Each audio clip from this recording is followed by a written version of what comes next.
now it takes more than a robin to make the winter go, and it takes two lips of fire to melt away the snow. Well, it takes two hearts of cooking to make a fire grow, and baby, you've got what it takes.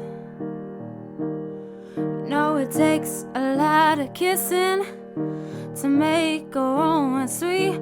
Oh, it takes a lot of loving to make my life complete. And it takes a lot of women to knock me off my feet. And baby, you've got what it takes.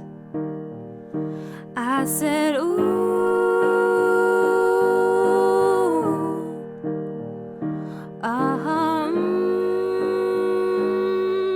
you know you've got just what it takes, because it takes more than an effort to stay away from you, and it takes more than a lifetime to prove that I'll be true. And it takes somebody special to make me say I do, and baby, you've got what it takes. I say, ooh,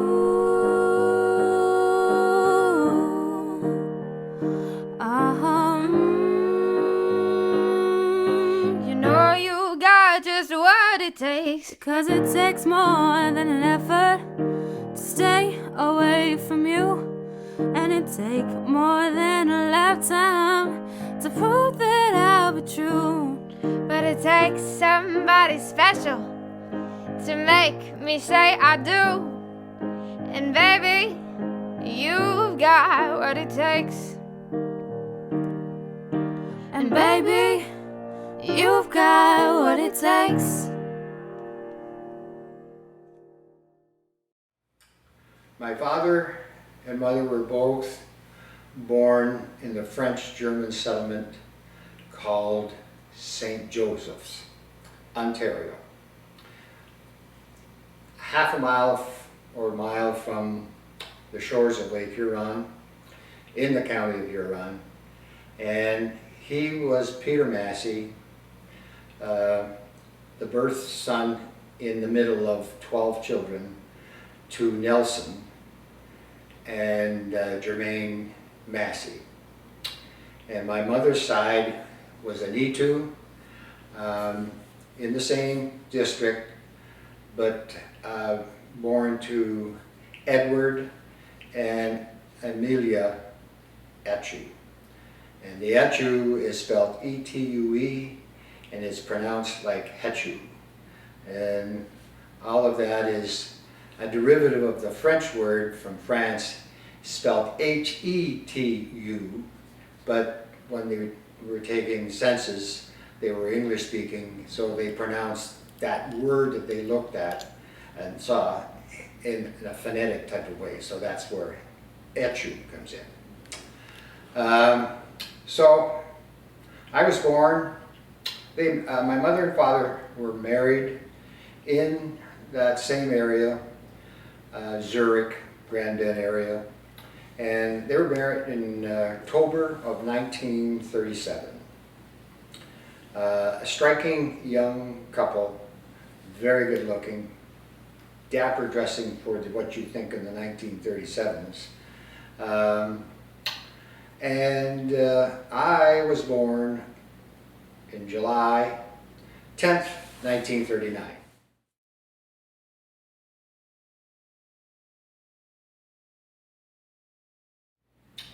I was the oldest brother to my sister Margaret Mary, who was born in 1942. I think I said I was born in 1939, right?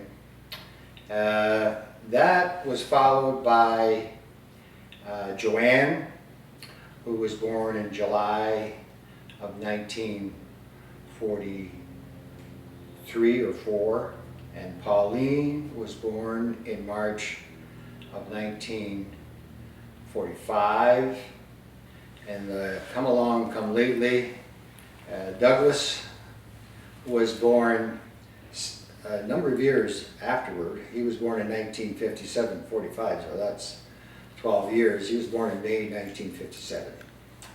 And the sisters all lived in Michigan, but more recently, Margie moved to Atlanta, Georgia, following living in Rochester for 40 years. Douglas lives in Tillsonburg, Ontario. He's the only one remaining in Canada. And Pauline and Joanne live in just outside of Detroit, Michigan, and they've been there since the 60s. Pauline's retired, works a little bit part-time for her son Jason. Joanne, of course, is retired. She's married to a fellow Wolveriner from Ann Arbor, Michigan called Dick Coffey, who's a piece of work. And the next is Margie, who was married to Vic Brisson, a longtime friend of mine, who passed away unexpectedly in 1996. She lives in Atlanta, moved there a couple of years ago, lives in a place outside of Atlanta, just in the foothills called Le Soleil. It's a 55 and older retirement community, beautiful, great, it's tucked in the hills, it's really nice. And that's about it as far as the siblings are concerned, my siblings, their birthdays, etc. I will cover off the fact that Pauline was married to a Joseph Burke, a neurosurgeon that she met when she first moved to Detroit.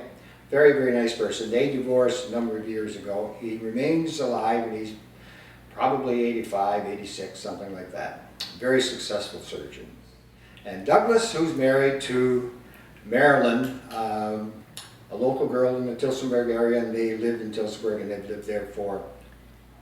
So returning back to that question about my family and the siblings, Margie had 3 children. Danny, who lives and works in the Michigan area. He is a service manager, I believe, for a car dealership there. Andrea, who's a chiropractor, married quite recently, married late in life, and is currently in China, where she's there with her husband, who is an engineer with General Motors. And that's followed by Nicole, the youngest. She lives in Atlanta, nearby to Margie. She married a Colby Leonard, who is quite an entrepreneur and is very successful. And they live in a very large home, again, just outside of Atlanta. And they have 2 children. Andrea does not have any children. Danny, who married a local girl, I call Angel. I guess her name is Angela. And they have 2 children.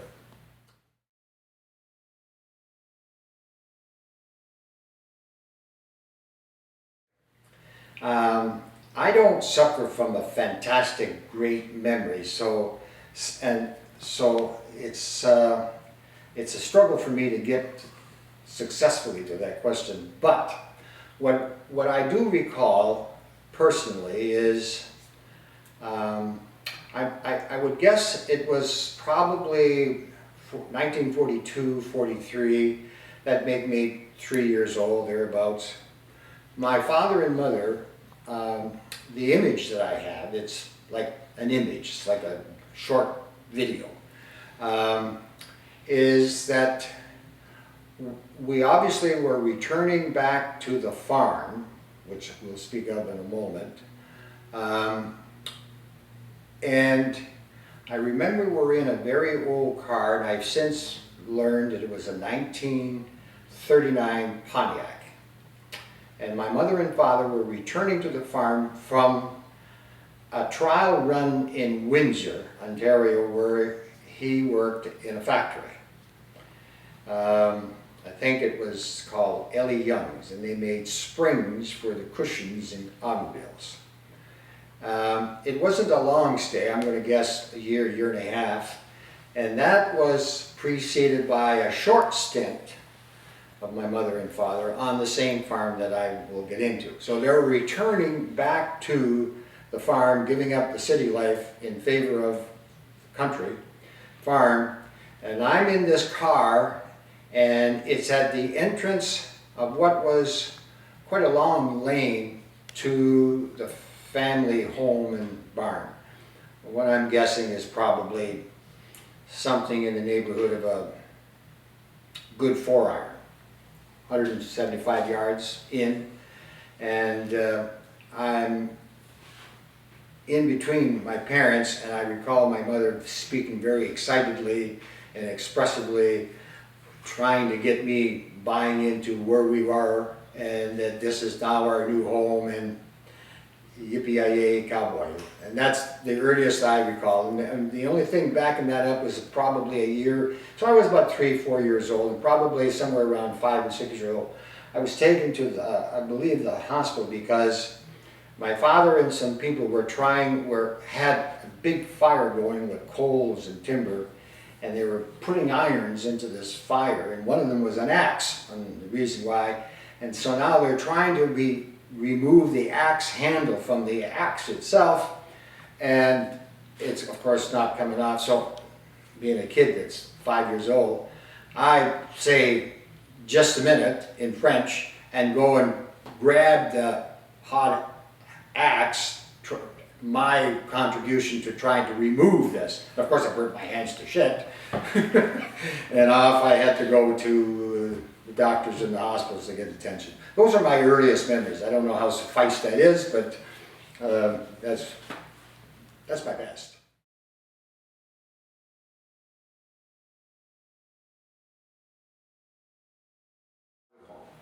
Childhood home was again on this 100-acre farm that my dad had purchased, going back to my earlier explanation about my introduction to the farm, 1942 thereabouts. And he had purchased this farm from his father, my grandfather.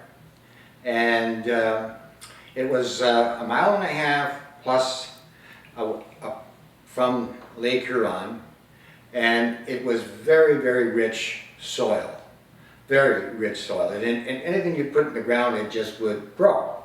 So my childhood memories are on that farm and assisting with small chores and so forth. And I'm talking about childhood being somewhere between 5 and 6 up to 12, let's say. The farm, again, 100 acres. It was located in this German-French community in Huron County. The local town was a town called Zurich, Ontario. It was a German settlement, and the rest of, apart from Zurich, towards the lake was all French. It was a French settlement. The French settlement were 50 families. Masse was one of the 50 families that traversed there from the inner part of Quebec, and in the 1850s. And so your first language as a child was French, because everybody spoke French, and including my parents. And so when I started school, grade 1, which I recall, I spoke French. And so, however, I guess I understood English, although I didn't speak English, because my teacher, Mrs. Graham was her name, grade 1, one-room school, 1.5 miles from the farmhouse, was concerned was she communicating with me? And I remember a conversation that she had with my mother, and my mother assured her that while he prefers to speak in French, he understands English. And so that settled that.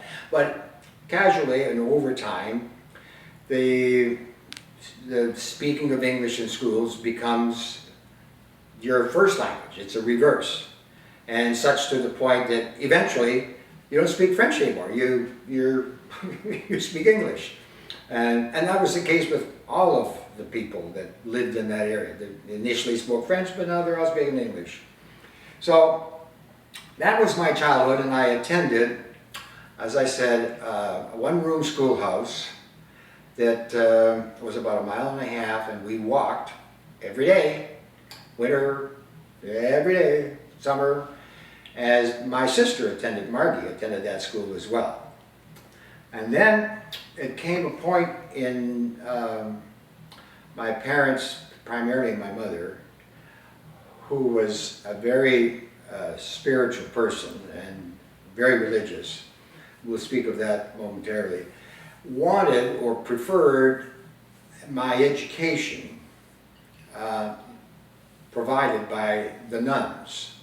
And there was a 2-room school next to the parish church called St. Peter's that were taught by the nuns.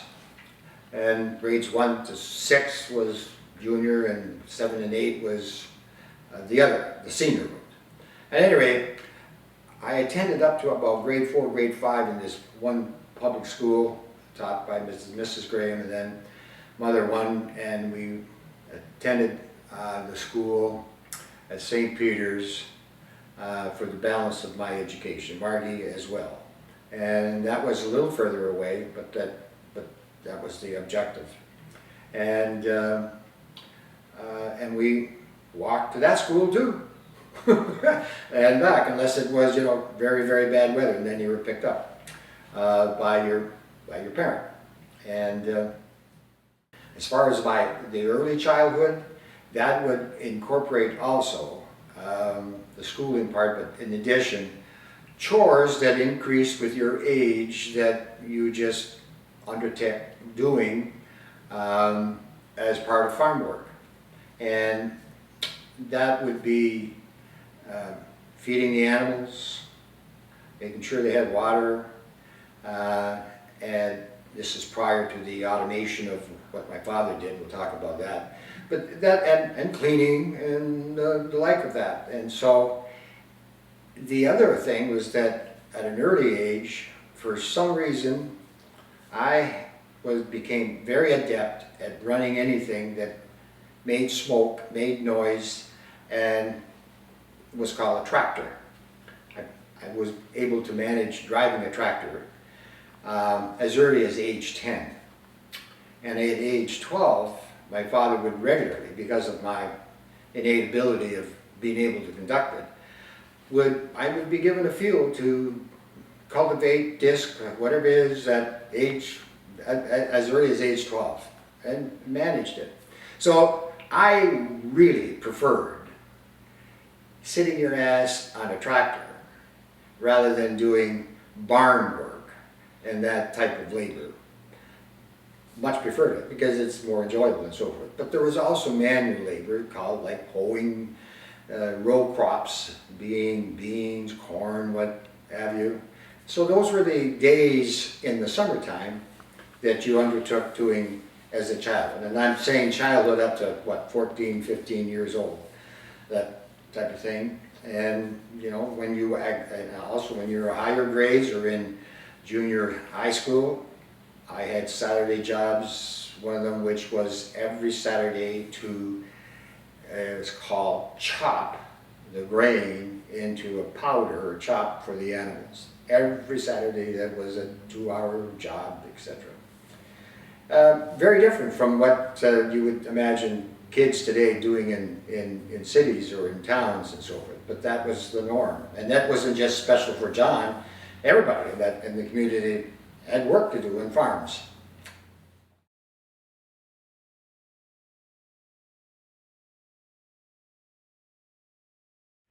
Apart from your duties that you inherited, just not because you're special, because it was just expected that you did on a daily basis, primarily after school and on Saturdays. And on a farm, the office is open 7 days a week, 12 hours a day. That's farm life. And parents don't have much of a life other than that. So the work part was I've covered, but the other things that I took part in was organized baseball, which I played, and of course hockey. And you played hockey in a field that had garnered water that frozen, and everybody played hockey. And you'd play from 10 o'clock in the morning to 6 o'clock at night. Somehow or another, never were tired. And then, these was the early days, and then the arena was built in Zurich, Ontario. And the arena was primarily for functions that were public, but it also had an ice rink. And so somebody organized a hockey team within the French settlement that were, like, I would call them bantams, that age group. And they were all kids from the French settlement, and we would play as a team against Zurich or against Hensel or some other team in some organized fashion. And so played hockey and played baseball, as semi-organized as it was. And of course, in high school, I joined the football team. And I don't know what happened in the first year. I don't remember playing then, but I played grade 10, 11, and 12 high school. And I weighed about 160 pounds, quick, but not fast, but quick. And so I was a linebacker behind the line on the defense. And the team was called the Exeter Panthers. And not until just a few years ago, I don't know what happened, I had the high school football jacket, very handsome looking jacket, black and red, real cool. And I guarded it for a long time. I brought it to, with all the places that I lived in Canada prior to coming to Michigan and Florida. I had that jacket somewhere in Florida, but it's gone, it's missed, it's gone away. You visited your friends, and they were all in that area, and they were either the Overholts, the boys, Overholt boys, the Bedard boys, the Durand boys, the Jeffrey boys, and the Masse boys, and the Dennis boys. And so you all did shit together and stuff, and so on. And in addition to that, later on, I developed friends south of that area that was known as Drysdale area with the Cantons. And the Cantons were a founding family of St. Joseph, Ontario, going back very rich in history, which should be discussed, but not at this moment. And one of the guys that I was friends with that we did a lot of things with was Dick Denemy, who he and I partnered in the music side of it, learning to play sax, drums, and being part of it. He was the only one beside me that, of those boyhood friends that went into music, playing music. And, but we just hung out together, did things, etc. And I got to relate this story. Vic Denemy his father ran the Drysdale Variety Store, a typical variety store, and sold gas. And because there was no other place to hang out, well, kids hung out there. Well, his father ran the business, and he lived in the same store. They lived upstairs. And so Vic and I were close buddies all the time. It's Ask Jane. Anyway, he would come over in the evenings and want to play and practice the saxophone or singing, anything like that. Which of course was a expected reason why I couldn't do my homework. But I had chores to do. And the poor guy, I just failed. I would say to him, in order for me to do what you want me to do, I have other things to do. I never explained what the other things were, but you have to do my chores so that we can be done in time. And Vic was one of those gullible people that just believed almost anything that you said, particularly anything I said. It was just, oh, okay. Anyway, he would do the chores.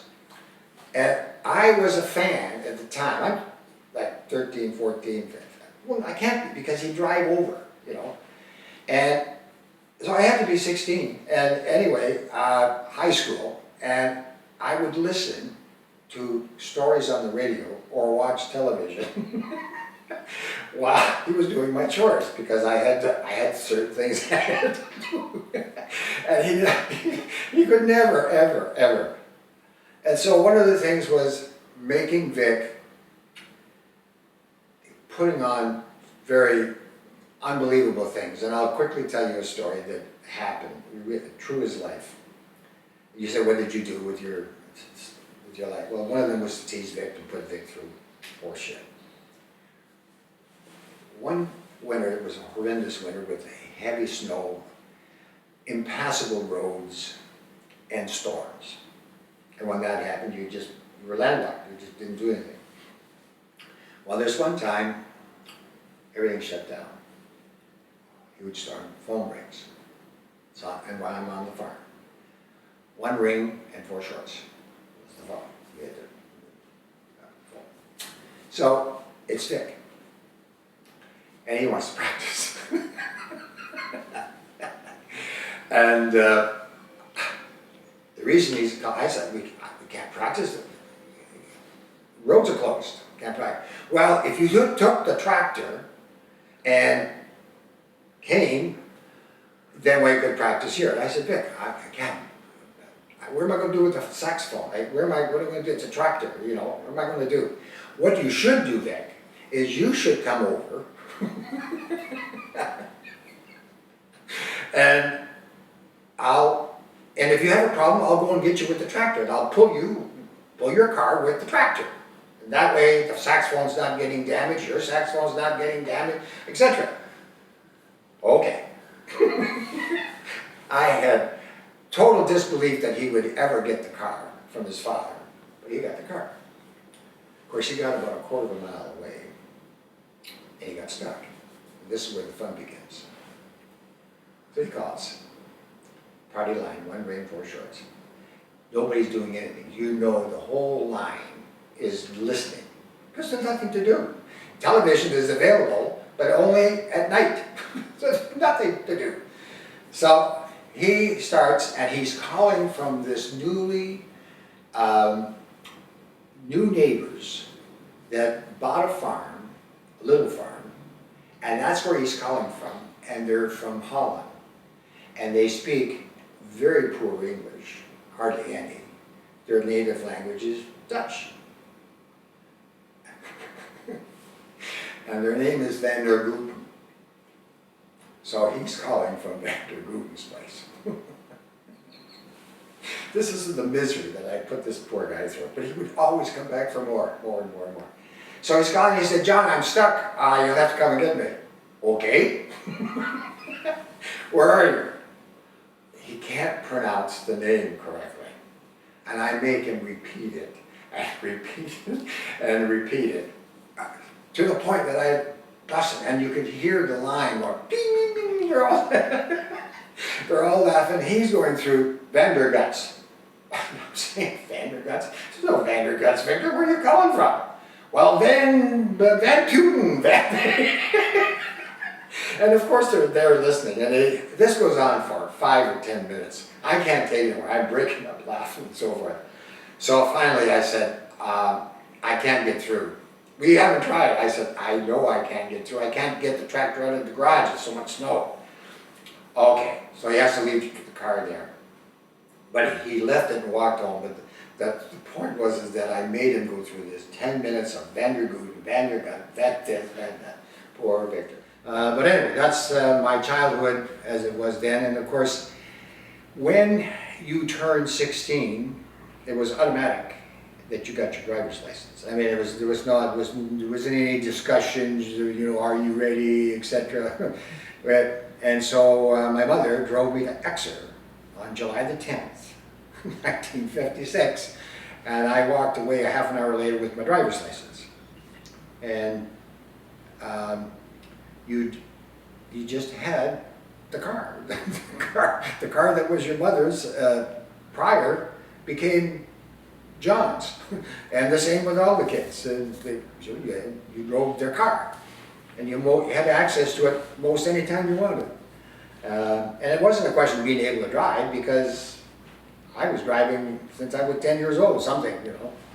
So, never had an accident, never was bad, never got tickets, although that was pretty lucky, because I remember one time, by this time I'm blowing a horn, and not prior to the rock and roll, but blowing a horn in a four-piece band, and we're playing in a place outside of Bayfield, between Bayfield and Goderich, called Club 21. And it was a hot, hot night, and somehow or another at 16, you could get beer. I don't know, I forget how. Anyway, on the way home, I'm swinging a beer, and of course I get pulled over by a cop. And here's the beer. And it's in between my legs. So of course he asked the questions that normally asked. He took the beer away from me, plus the other one that was in the car, and said, "You shouldn't drive and drink." And I explained where I was and what I had been doing and the like of that, and he said, "Go on home." And that was the extent of it. That was it. But that's as close as I can come to the childhood memories. Of course, and having great parents and great sisters, etc. It was a good time. It was very, a lot of things were learned that I don't think get covered today. Not because I was extraordinary or my parents were. It was just the responsibilities that you inherited on a farm. I loved it, and if it was possible, all of my children would have been subject to living on a farm.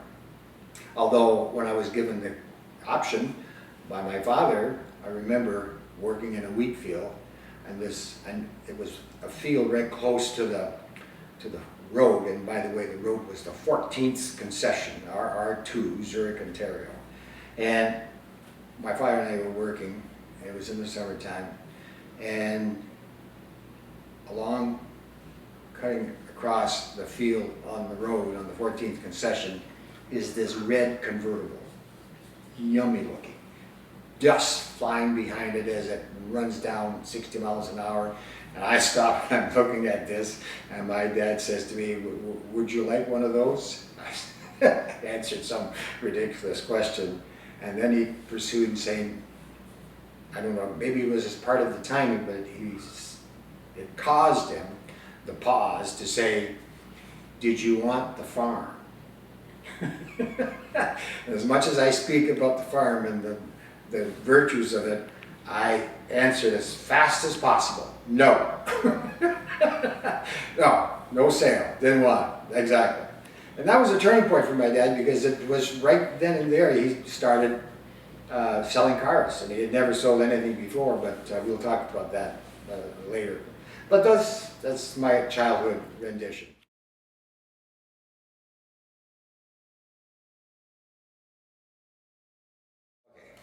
Well, the music side of my life is divided into two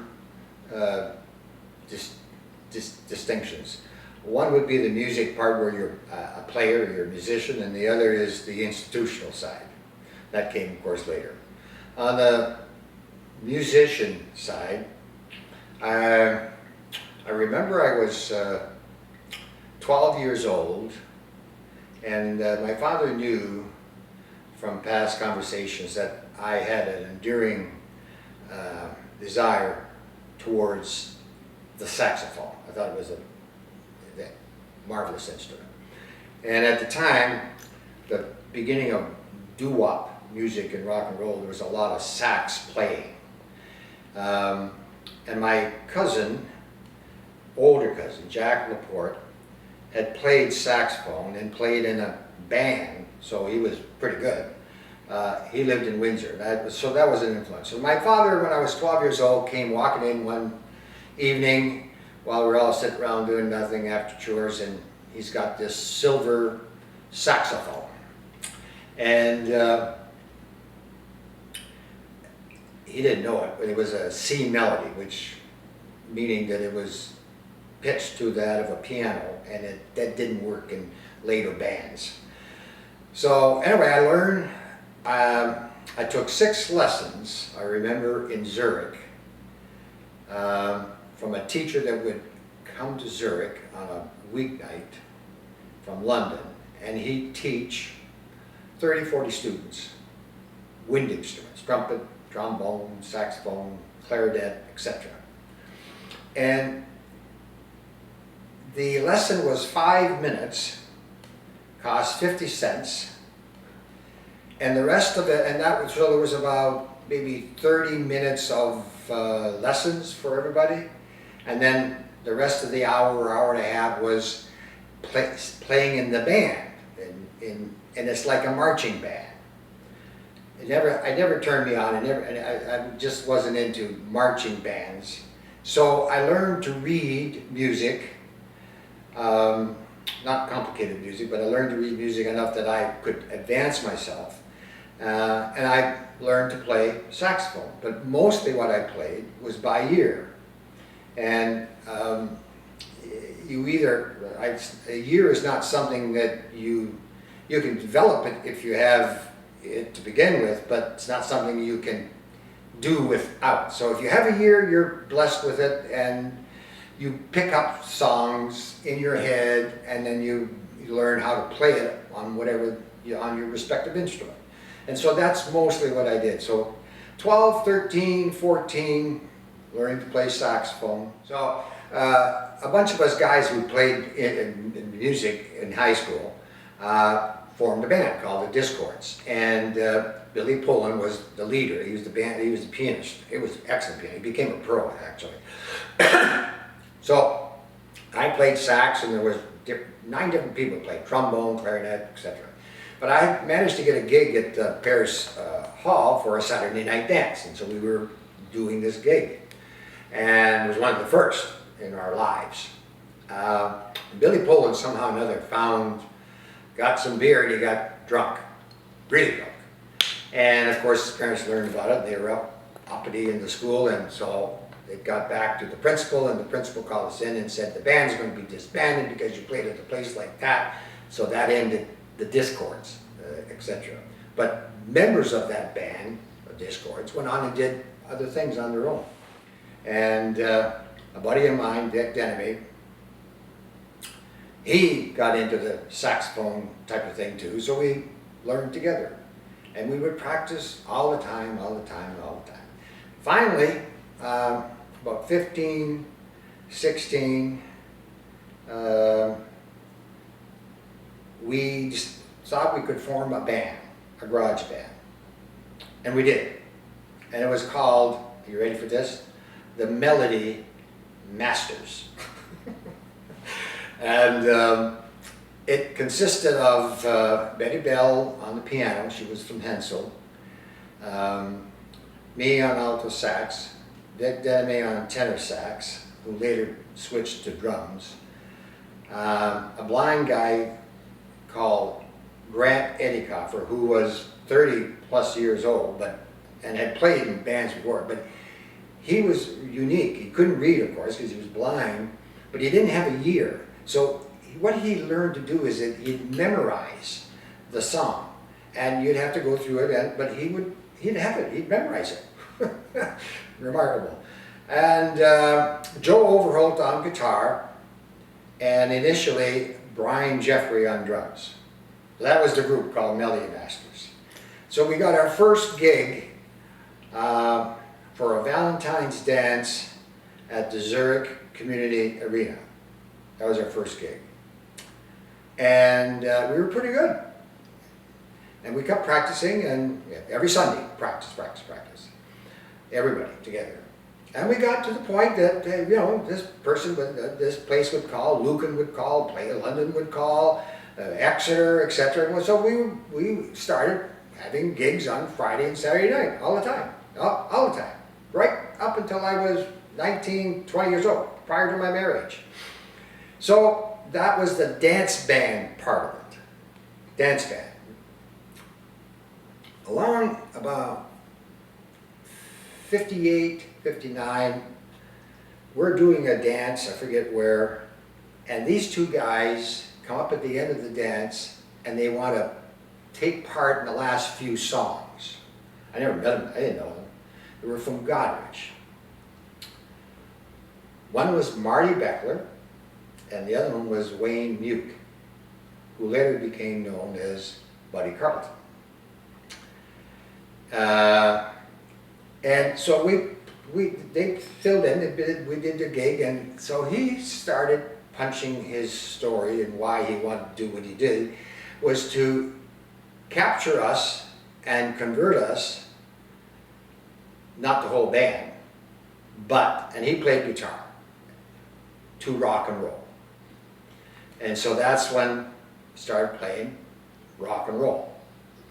Absolutely blows your mind how good it was and how solid it was, and because it was C, G, and F, it was hard to play. And you know, the songs were simple and so forth, but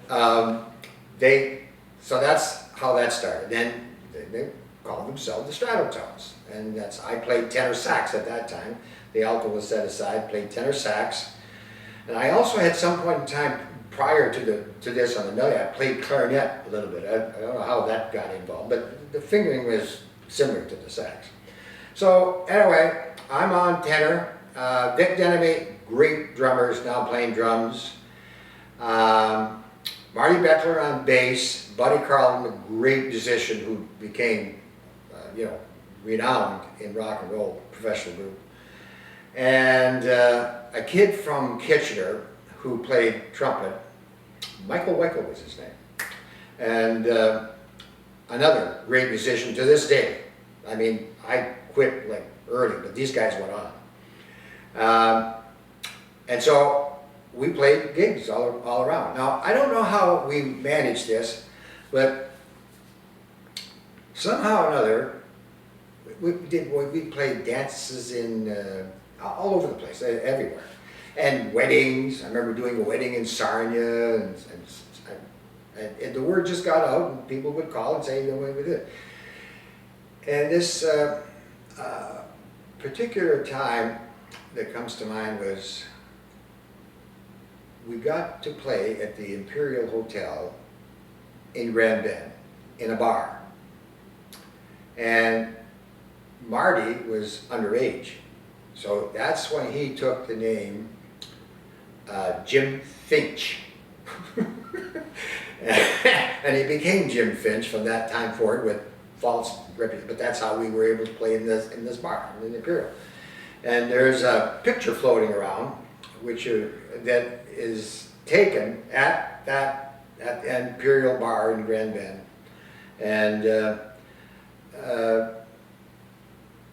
we did that for, I remember working at Westinghouse and Wolverine too when I was 18, 19, and 20, and the income was not very good, but we got $25, $30 each for playing Friday night, another $25, $30 on Saturday night, maybe some money for gas, so I got 50, 60 bucks added to my little $75 or whatever, so it wasn't bad. It was very useful, extremely useful. I mean, it was just, the top. And then it was time for me to get married, and with that, the guys, the Stratotones, were all humped and pumped and amped up to go on the road. On the road is slang for playing from one place to another place, and this is what you're professional. I never had the desire to do that, at that time, 6 nights a week, and 2 gigs on Saturday, and living in the suitcase. It didn't appeal to me. So the decision to get married wasn't one that was, I'm going to give up the band. Because at that very time, the Stratotones went from garage band playing local gigs on weekends to playing professionally, and their opening gig was in Rouen, Quebec, I recall. And I wasn't, because I quit, I left. They found another sax player. So that was the end of the music professional or playing part side. The other side of that is near the end of that particular gig with playing the horn. I had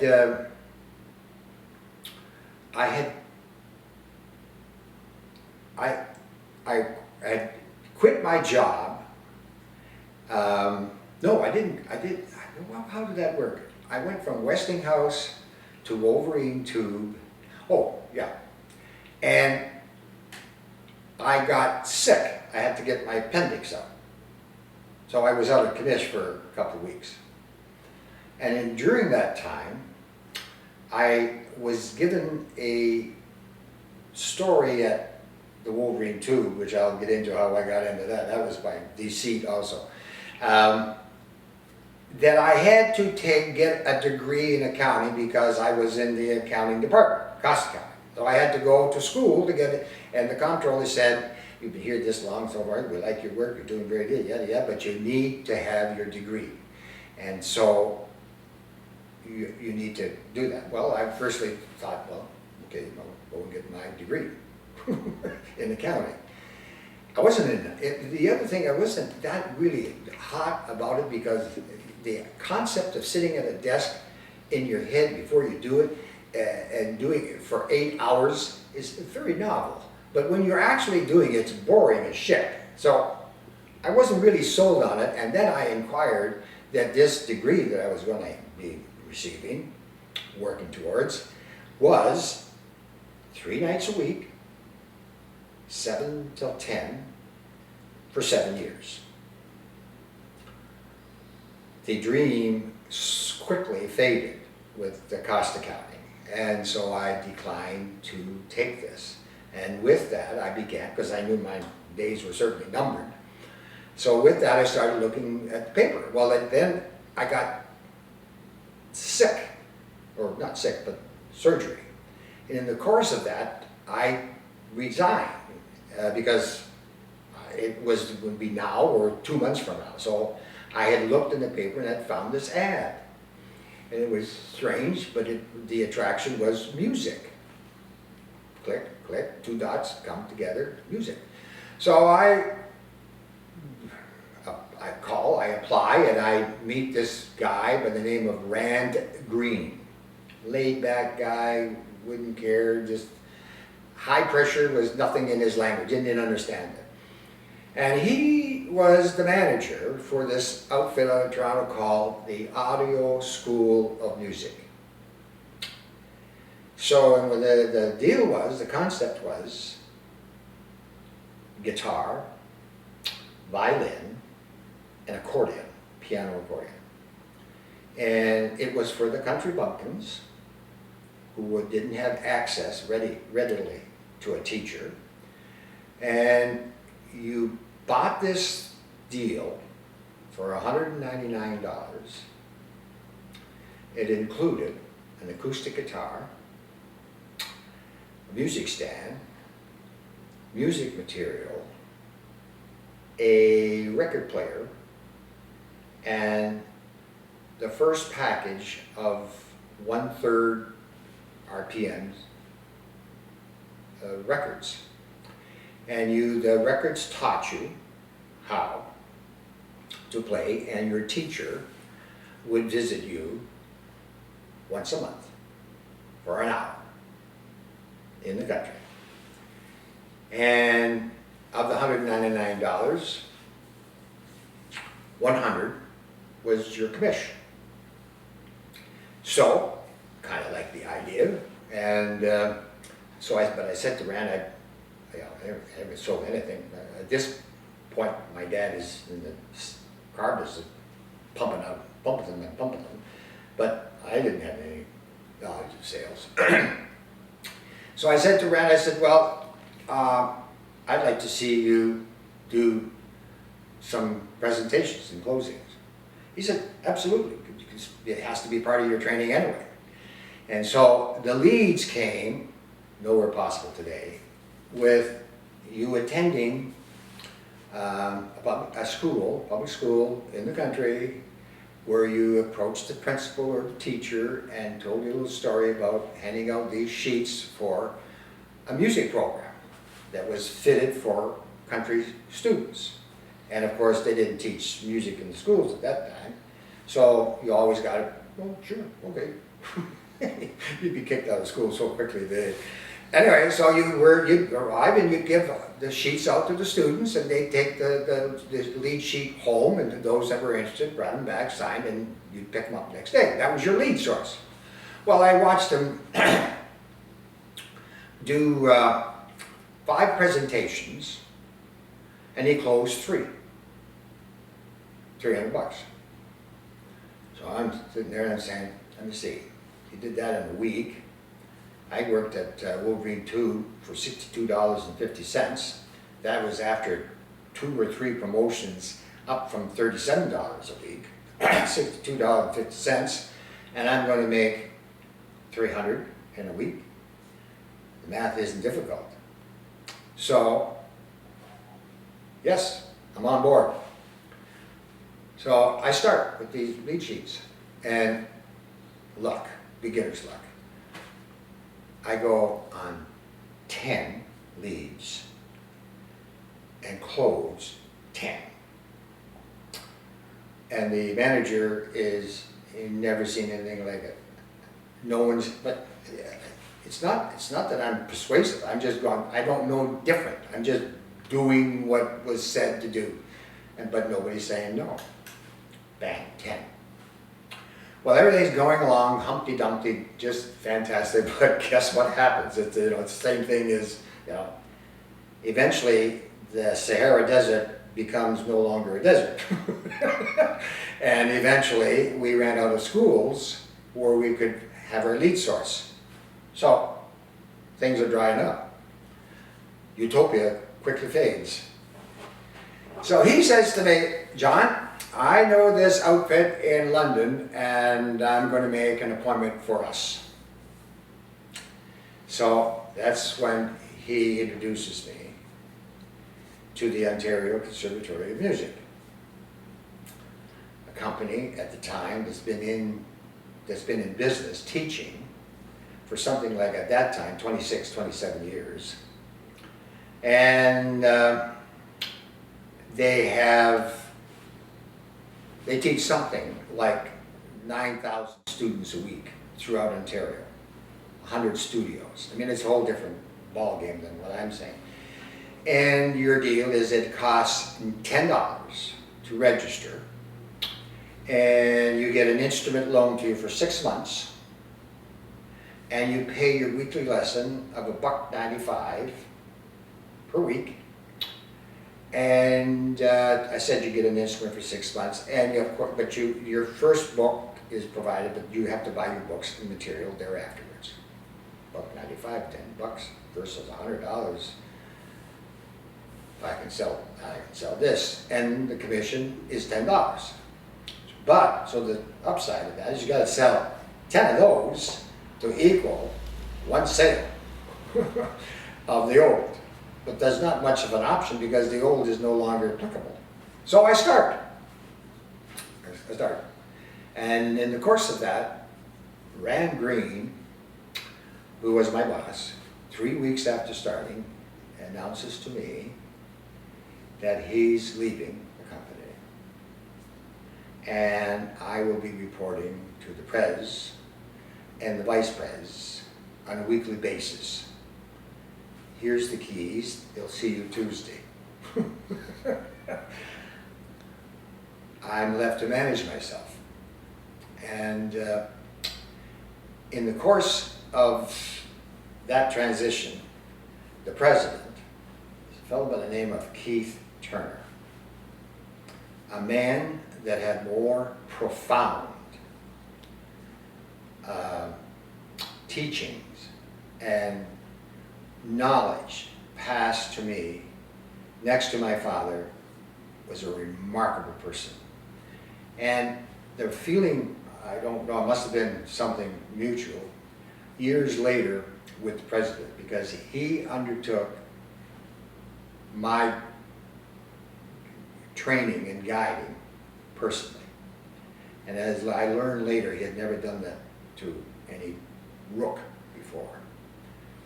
And that's who I met every Tuesday for a number of years. In the early stages when I was managing myself, I was doing about 10 students a week, managing myself. And your leads, you canvassed. So you had to find your own leads. And, but he told me if I was able to manage myself through that summer, that he'd have a promotion for me come the fall. And he didn't say what it was, but he said he'd have a promotion. And I was to meet him every Tuesday, he and Jack Campbell. And we'd have a meeting, and he would, at 3:30 on the friggin' nose, he'd take me across the street to the Brass Rail in London, and we'd have a steak, and he would give me my business, but he always had these little euphemisms, like, never destroy your integrity, your reputation. You were given it to begin with. Protect it. And it'll do you well all through your life. If you destroy it, if you don't guard it and you destroy it, it'll follow you for all your life. That's the most important thing. And he would constantly say that and say that and say that. And eventually it ingrains in your mind. And the other thing was, when you're finished your evening of calls, your appointments, make one more call. Just one more call before you call it a home, before you go home. And if you do those things, you don't have to worry about your money. You look after your objective. And the objective is what steers the ship.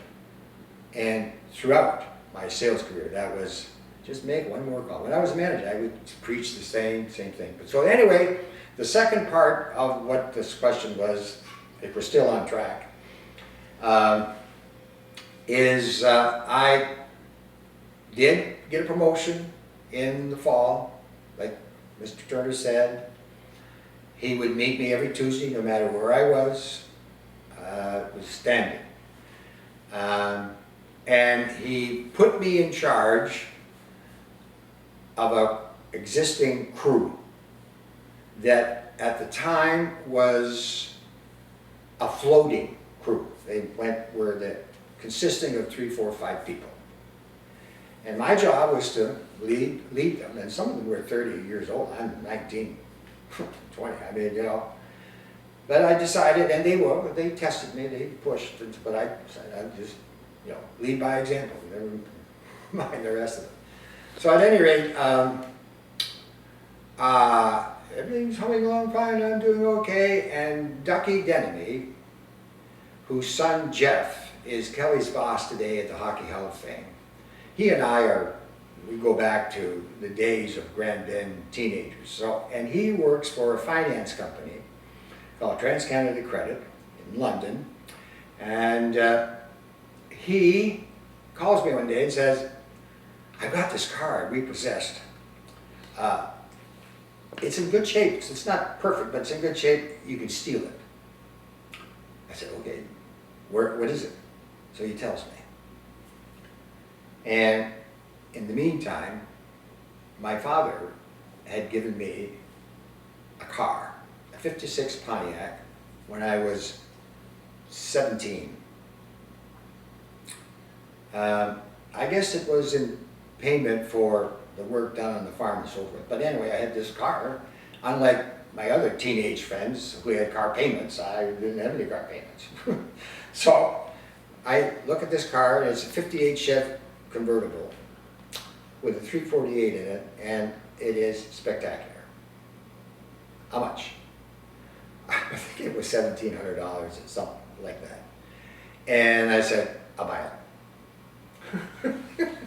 So off track, but I'm right back on it now. I'm in, of all places, Oakville, Ontario, with this floating crew, where you're from, and the transmission blows in the car. So I have to get it repaired. I got no other choice.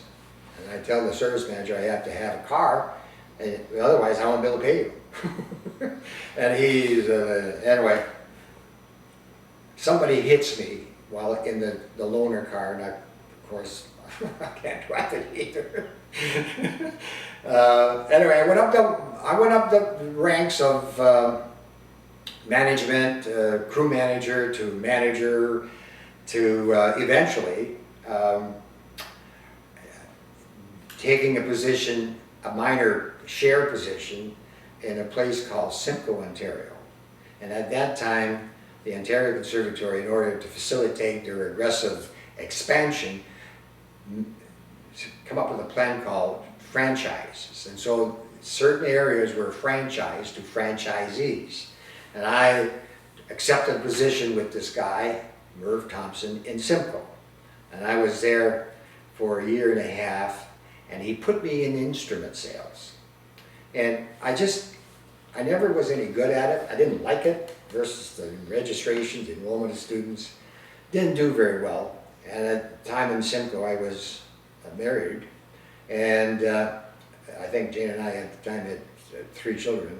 So I managed to negotiate myself back into registration, but in London. And from there, I became a franchisee, expanded it from London to 3 other franchises.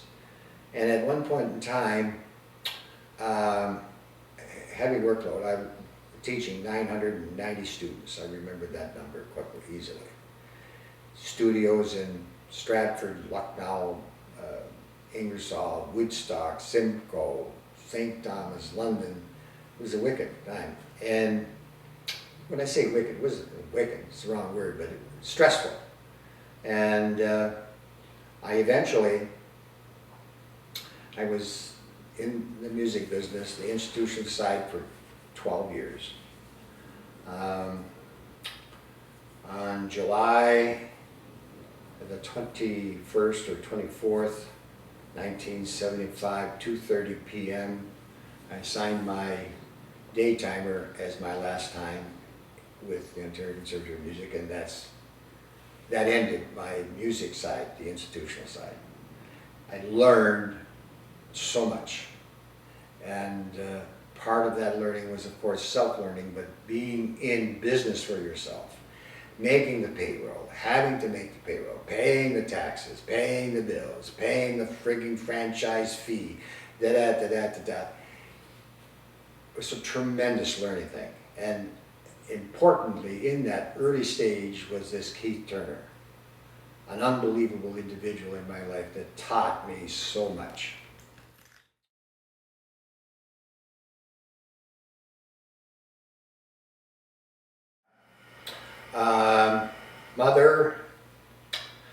Mother, to me, Mother was just one extraordinary person.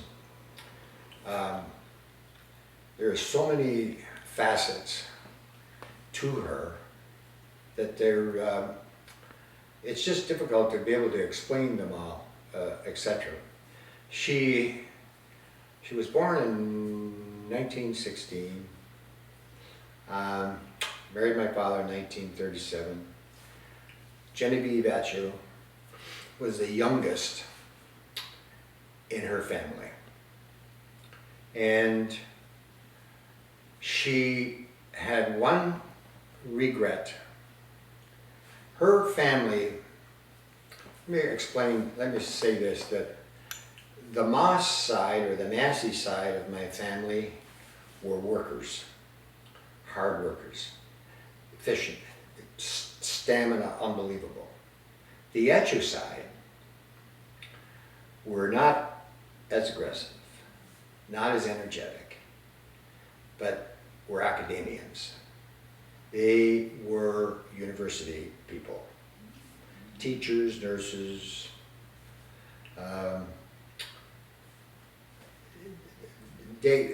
very few of them did labor work like the Masse side. My mother lost her mother, Anastasia. I misstated her name earlier. Anastasia died while my mother was, I think, something like 14 years old. And being the youngest, and the other sisters being older, had left and were teachers and nurses, etc. But mother was left to look after her father, Edward, and her next three older brothers, which were all above her in age. So while her sisters were afforded college education, mother was not, due to her circumstances. So she never attended, she didn't finish high school. And she was terribly, terribly upset with this because she wanted to go to college, but she was forced to deal with her deck of cards that she was given at this early stage. So one of her biggest and largest regret was college. And her side of the family they were all they all had a level of intellect. Not that my father's side didn't, but his intellect was directed in a different way. My mother's intellect was directed to books and that type of thing. She was a great teacher, and forgiving at all levels. Worked incredibly hard as a partner with my father. And what they did, I will relate later, but it is outstanding what they accomplished. Only together. Wonderful woman.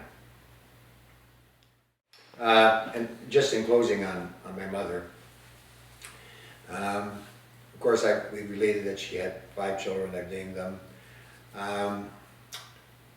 She, at some point, my father sold the farms, because he acquired additional farms, and moved to Grand Bend, Ontario, where mother lived and father, and Doug until he left home. But dealing with mother's life, suddenly, in May of 1981, she had dinner for my father and his brother and wife, who were visiting from Windsor for a weekend in Grand Bend. And so they had drinks, dinner, etc. After dinner, mother was taking cooking utensils that she stored in the basement area of the home. So she was descending down these steps from the kitchen area, carrying these utensils, pots, pans, etc. Missed her step and fell while holding these pots and pans to the bottom of the stairs, striking her head on the concrete, and died. Well, she didn't die then, but clinically she was dead. She died the next day when they pulled the apparatuses. But she was, at the time, I believe, 67 years old.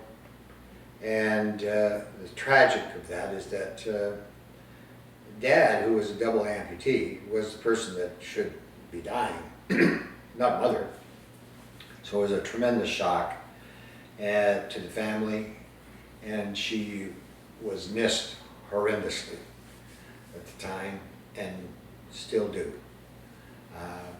She was a great, great soul, great, great person.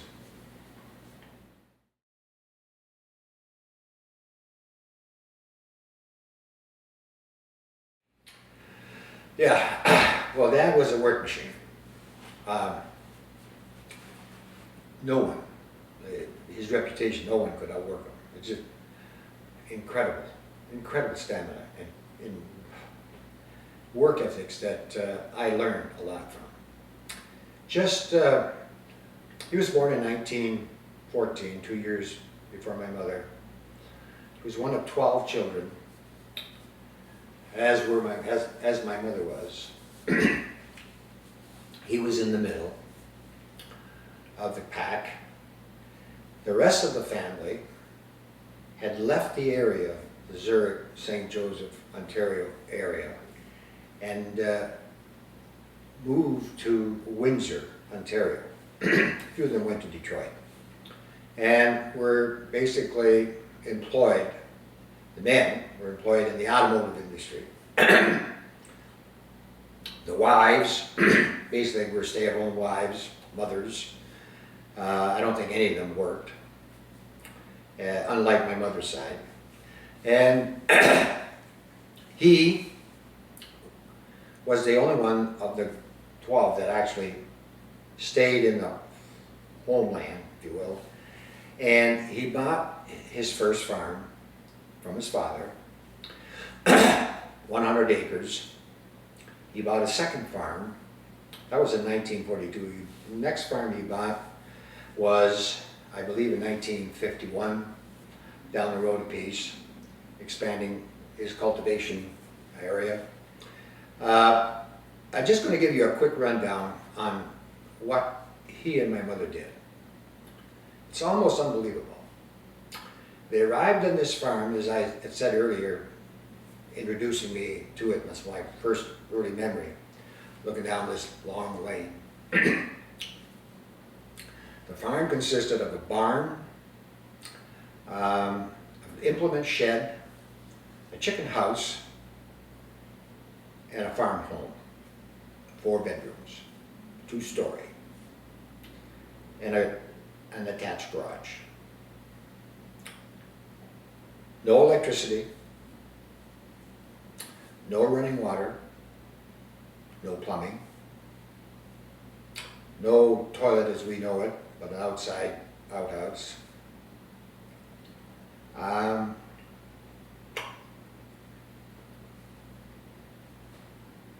Everything was done manually by hand. He started out with 3 horses as his power.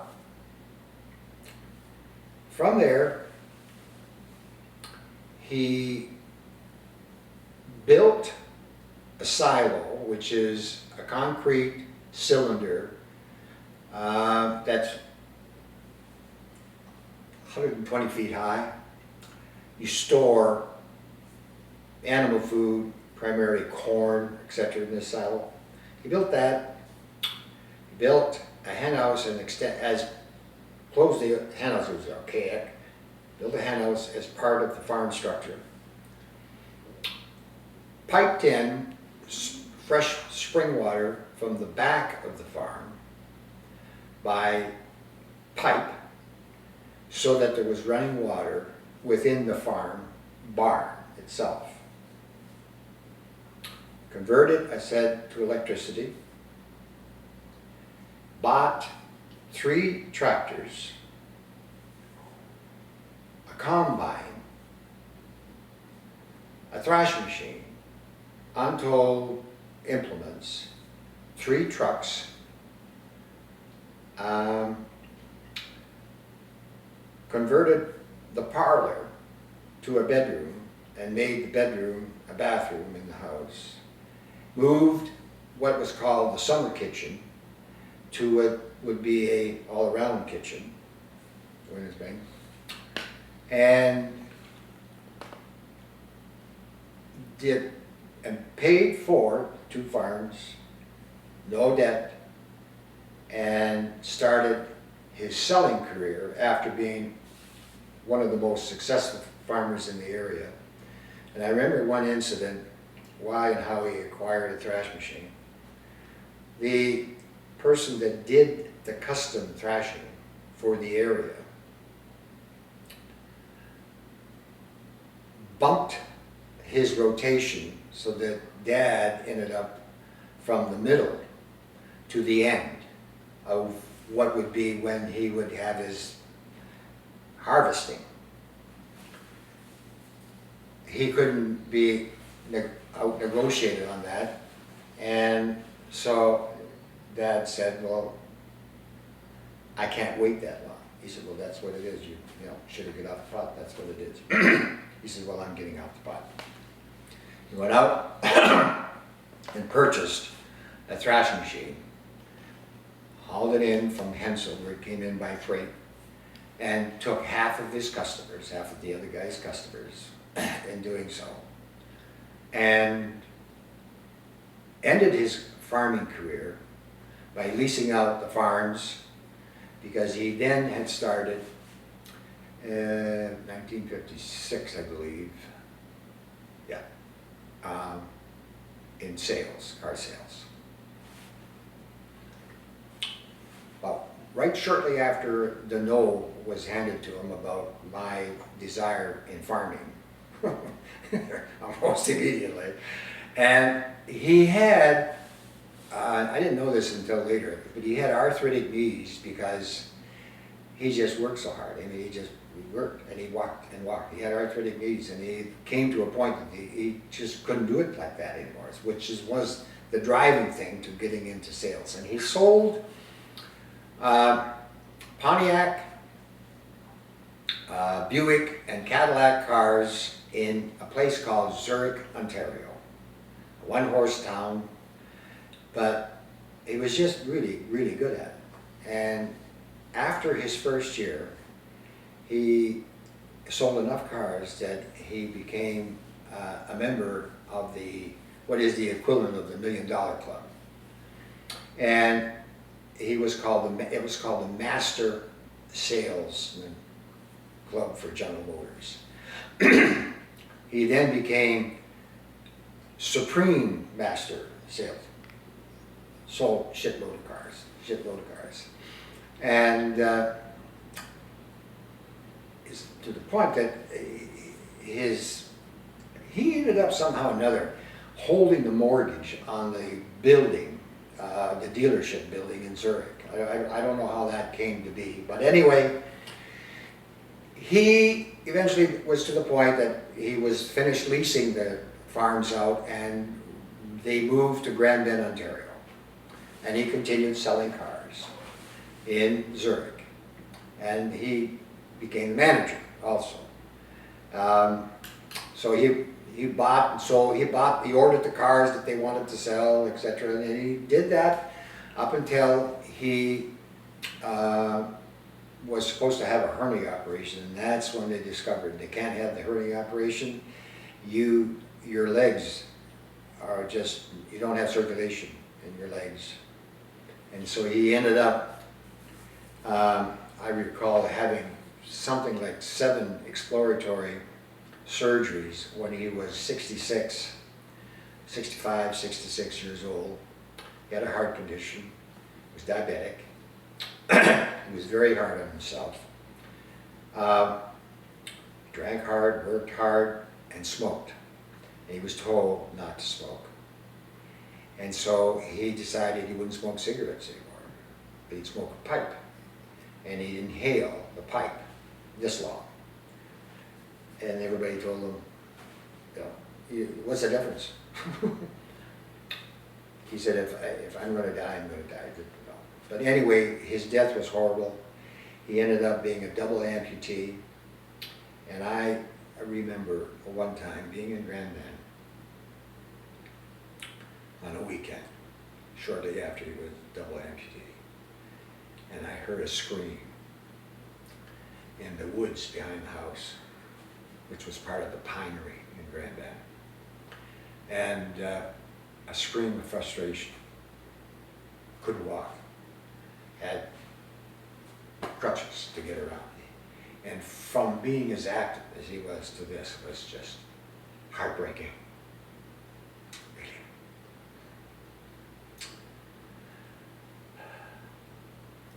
He was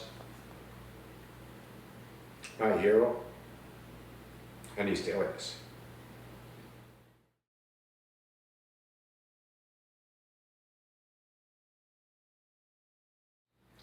Well, my grandparents, there's not a lot to remember because before I was born, Anastasia died. Edward, my grandfather Edward, who didn't remarry, and he died. I would be 12 years old, 11 years old.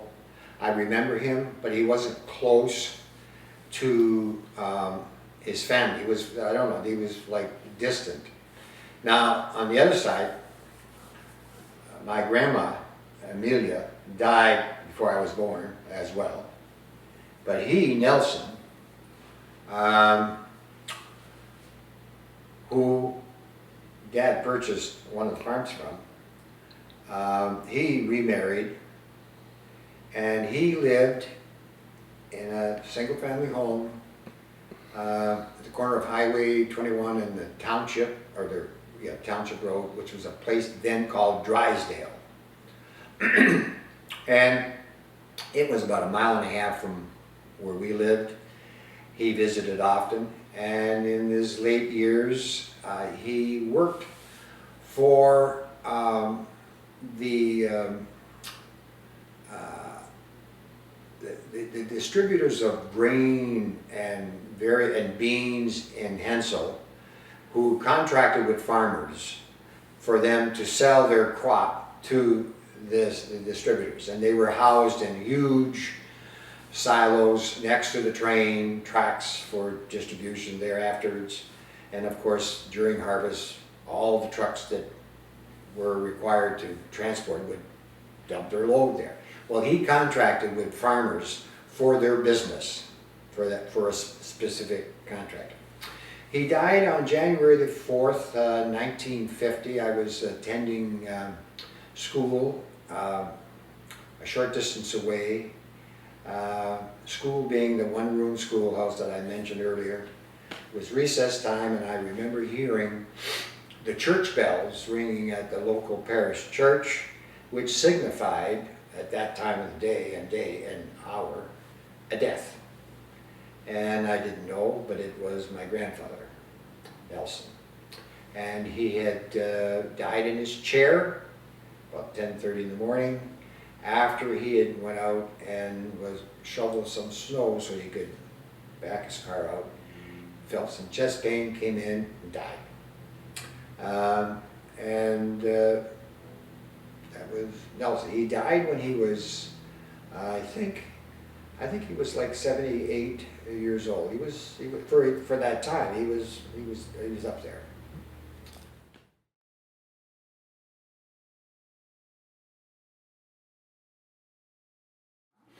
Well, this is pretty simple. Where my schools that I attended.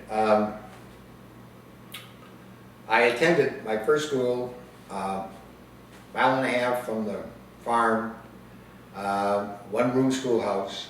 All 8 grades were taught in that school. Teacher's name was an older teacher called Mrs. Graham. Great teacher. And the school, of course, had grade 1 through to grade 8. And one of the things, you'd think there'd be a lot of distraction, you wouldn't be able to concentrate, etc.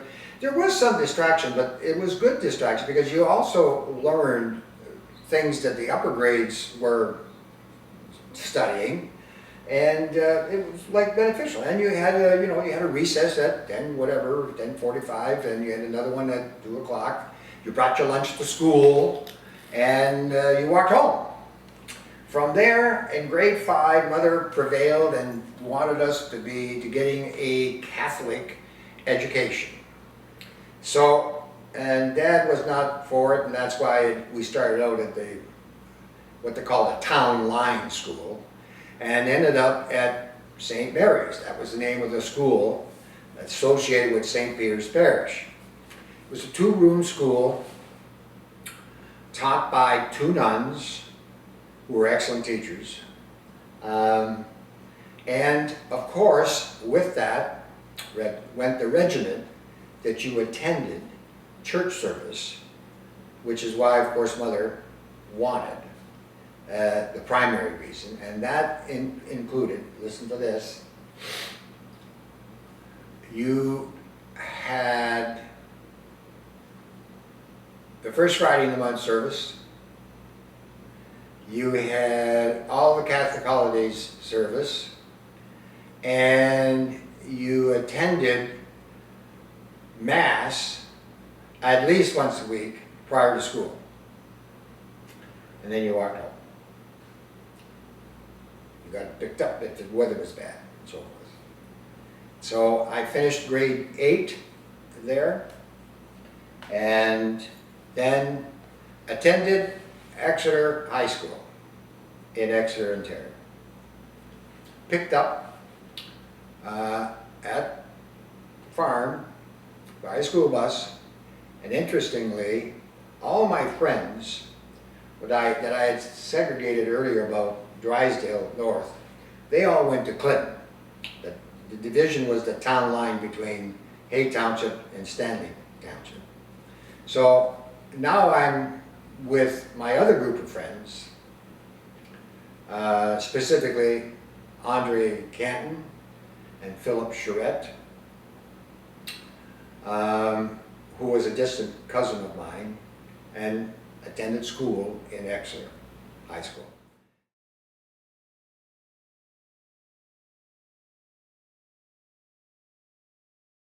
So, attending high school, and the thing about high school is, in me, is that I always somehow or another found distractions from doing any homework. And I was always told by my teachers, I'm talking about Mrs. Graham, the nuns, is that I should apply myself more, because you just do enough to get by, because you have the ability. You should apply yourself. And one of my favorite teachers in high school was the math teacher, the coach, sports coach, called a guy by the name of Glenn Mickle. He was also an advocate of applying yourself. And the other person that I really had a lot of respect for, and I thought he was a good teacher, was the history teacher. I like history, so I was attracted to that. And he kept me one time after school, missing the bus, drilling into me about I had to get my parents to come and get me. He said, this is important. And so, but I never did. I finished school, and when I finished school, it was in May of 1957. I was about to turn 17. My young brother, was born on May the 14th, 1957. And I just, to go on with schooling just never was a thought. I was finished. I was done.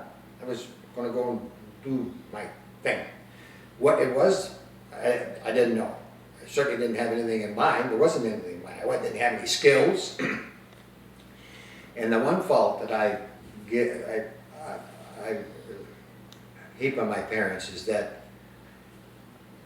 I, today, given that situation, would have promoted attending college. Not making them, but promoted it. Not a word was done about going to college. Not one word. It was just taken that you're done, you're finished with school. And that was also the mentality of that French community area. That was that wasn't necessary. You finished high school. Get on with life. That's really too bad, because I could have done so much more in my life. Not that I'm dissatisfied with what I've done, but I could have done a lot more. And I know at some point in time, my mother, when I was finished school, was out of school, done school, was trying to get me into politics. And felt that I would be a good politician. Now, where she come up with that, how she come up with that, at the tender ages that I was, I don't know, but she promoted that religiously all the time. But I guess my schooling leads to another topic within this review, and that is, do you wish you would have advanced your education? Most certainly, most definitely. I could have done a lot more. And I don't, it's not that I regret, it's not that, it's just, I could have done so much more, given a proper education, and I regret it.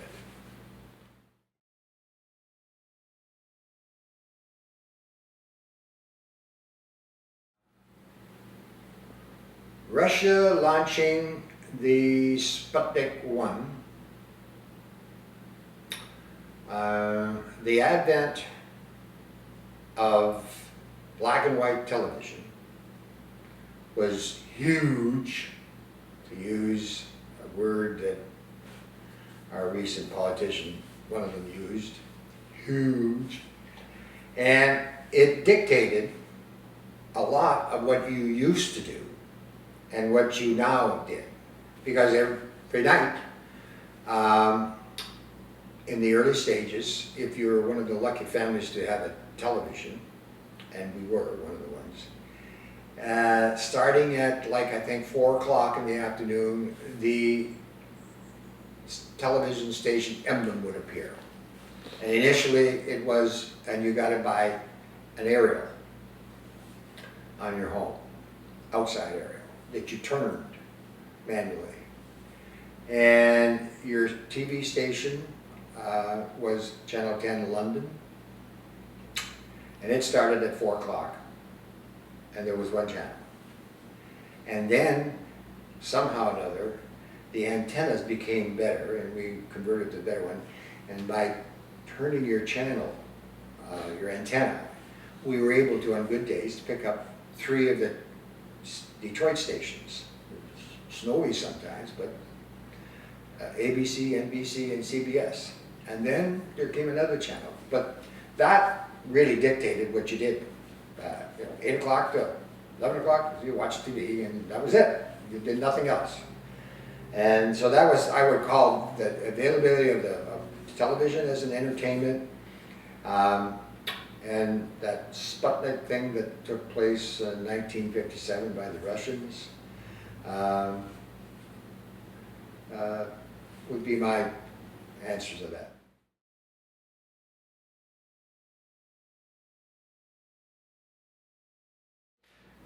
Okay, so living in the 50s, really unique and historical, because there was a dramatic change socially from what I remember as being able to read or hear about in the 40s. Like even the style of cars, like, were dramatically different. And for me, cars have always been, a love. And my father sold cars, so I got to see all the new cars and actually drive some of the new cars because it was demonstrators. But it was just such a dramatic change. The clothing changed. They were more colorful. You got shoes that were considered running shoes, or that kind of thing. And of course, and then, whenever you did anything as a young man, even 12, 13, 14, you see pictures of that, we're dressed in a shirt and tie. Shirt and tie, all the time. And you got your haircut on Saturdays in Zurich, once a month, whether you needed it or not, and you enjoyed the music, you got into the doo-wop stuff, and the girls' clothing changed in the 50s, where they were more revealing, more suggestive, not so drab, etc. Actually, The mid-50s and the mid-60s, I think, were revolutionary changes for the world, at least for our part of the world, because it, you know, the music changed, and it had a dramatic, music had a dramatic effect on the population in general, because rock and roll was frowned on by the old people. It was bad. You couldn't do that, you know. Then there was Elvis Presley, for God's sake. Jeez. You know, it was just as dramatic as I would compare what blues and was to New Orleans in the 30s and in the 20s, you know, and even Chicago, like, because it had a profound effect on the population, music. I think more than anything, it dictated the clothing, it dictated what you did, you know, your experience, what you related to. You know, like when you think of, I relate a lot of the changes racially that occurred after the 60s to the performers of rock and roll. You know, Little Richard and those, I mean, they were fantastic musicians. Fats Domino, you couldn't, I mean, they were fantastic. And you couldn't help but not like it, what you heard. You couldn't help it. It was just, and it was so different than Benny Goodman. You know, I remember Vic Brisson arriving one time in his father's new Ford. And of course, Vic Brisson was one of my friends that lived, married Margaret. He had, somehow or another, he had the radio on, and Benny Goodman was playing an all-time hit called Sing, Sing, Sing. Fabulous, fabulous jazz. But when you were accustomed to that kind of music, and now you're listening to rock and roll, that's happening, and it started in '54, I believe, with Bill Haley and the Comets, Shake, Rattle, and Roll. I think that was the beginning of it. I mean, it was just, I can't think of anything that had more profound effect on the world than American rock and roll. And it dictated your clothing, it dictated your talk. It was cool to say cool. It was good to have a ducktail, you know, all that stuff.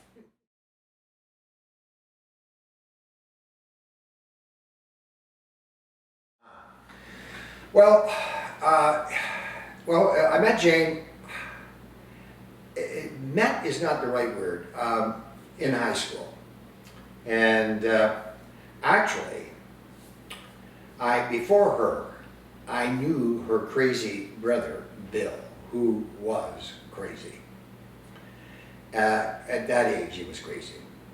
He ended up joining the army and the like of that, and we were friends for a long, long time. But I met Jane somehow or another. It's not that I met her. It wasn't like, this is Jane McNaughton, hello, I'm John. It wasn't any of that. I knew of her, and I knew what she looked like.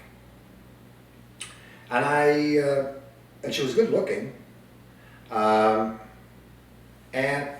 out of the blue, one time, I was running heavy with another set of girls that were better known than Jane, certainly more popular with the males than Jane. Not taking anything away from them, but like the Sally Atchisons and the Donna Ashes and the Grace Routleys, and I mean, they were hot-looking girls, and they were known. They were known.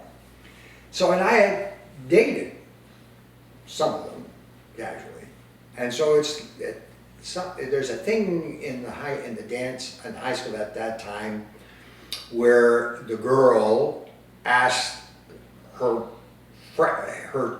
preferred date for that event to go, and it's on the girl, and it's all about the girl taking you. So I'm, you know, Donna's suggesting this, and Sally says, I'm thinking that one of them is going to ask John to go to, not sound overly common, but I was popular. And Jane, out of the blue, comes along and says, will you be my date to this event? Well, I'd look like an ass to say no and then go with so I said, yeah, sure. And that's how I met Jane. And from there, Jane and I, we didn't date following that right away. It was a period of time before we did date, and I don't know how that started, but beginning around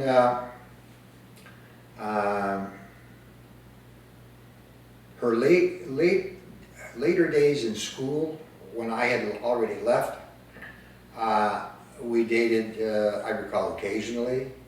And then I saw more of her because in '57, she joined the ranks of the high school girls that were in that age bracket, having a job in Grand Bend, Ontario, the go-to place for the area. And so Jane was working there, and of course I and Vic and other guys would go to Grand Bend every night and do the cruise of the streets and so forth. And so that's when I began dating her, and I'm not sure if it continued dating, but at that time it wasn't a monogamous thing on my part. I don't know about her. I suspect it was, but I'm not sure. But eventually, of course, it became monogamous, and then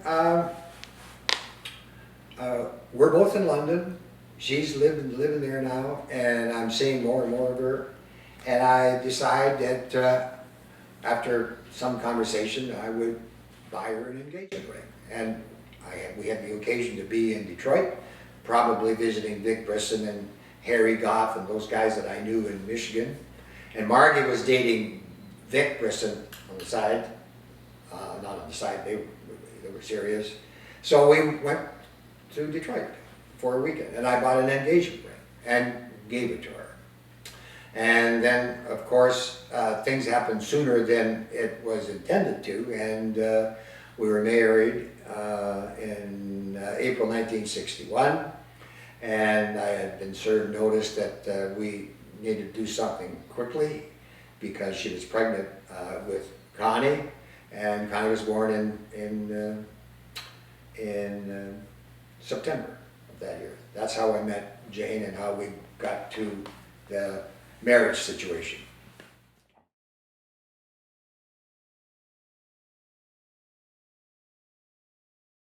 Okay, well, probably much like you did, like everybody. You went to dances, you went to parties, you went to movies, you sat around and talked, you necked as often as possible, and that it was about it. What else would you do, you know?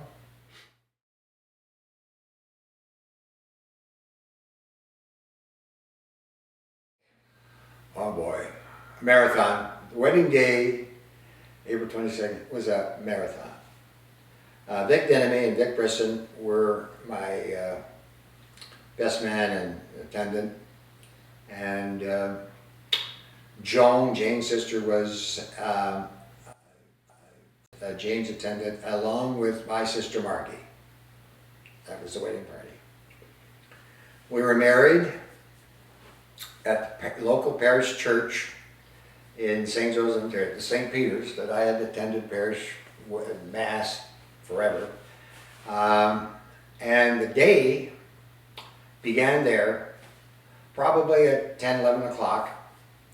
I remember clearly, Jane was 20 minutes late for the service. I remember that one. And after the service, we had kind of a reception, small reception, family, at the Colonial Hotel in Grand Bend with dinner or lunch, followed by pictures, photographs, and then went to Exeter to to continue the celebration with following dinner at Grand Bend, some kind of another dinner in the evening in Exeter, I forget where, and then, yeah, it was in Exeter, some kind of a reception there, and then a public reception in Zurich, then about 200 or more people. And at the time, everybody would go, but they would make a donation at the entrance. And we concluded that reception and left around midnight to our first stop in Elgin Field, and from there we went to Niagara Falls. And I remember, like every couple, I think married couple, counting the money at 2 o'clock in the morning. And I forget the amount and so forth, but it was, you know, it was certainly helpful. And then we spent a week in that Niagara Falls area and came back to London on the US side of Lake Erie, and came in the back way through Detroit and Windsor and into London.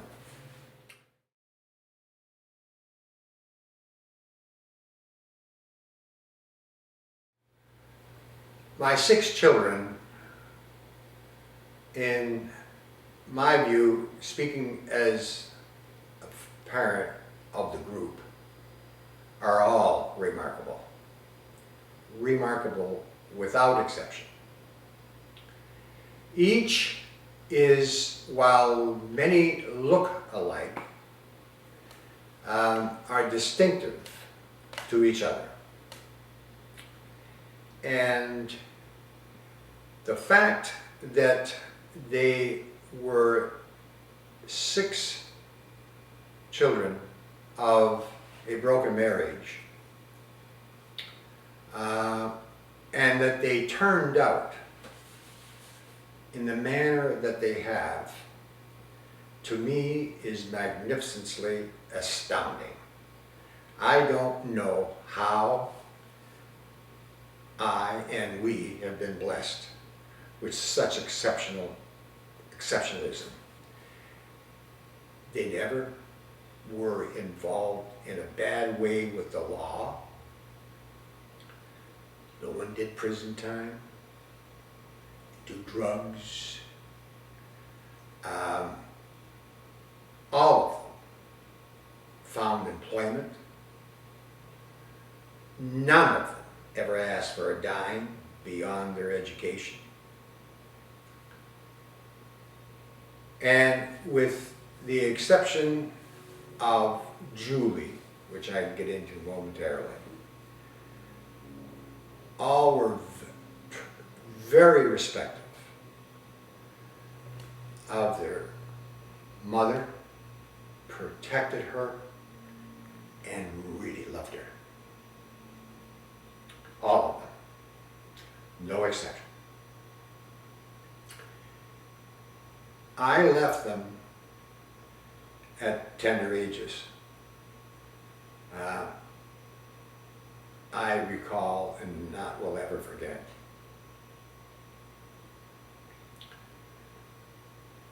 the inner pain of telling my 6 children in the den of the family home, I think, yeah, Westbury Grove, that I was leaving.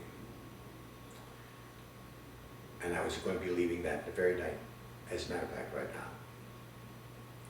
That their mother and I had some difficulties that we had to work out. And I promised them, with every fiber, that I would see them and be with them every weekend, without exception. And as far as I knew, I was. None of them, seemingly on the exterior, were affected by this. But the fact that there was a fatherless home relates right back again to these children. And Connie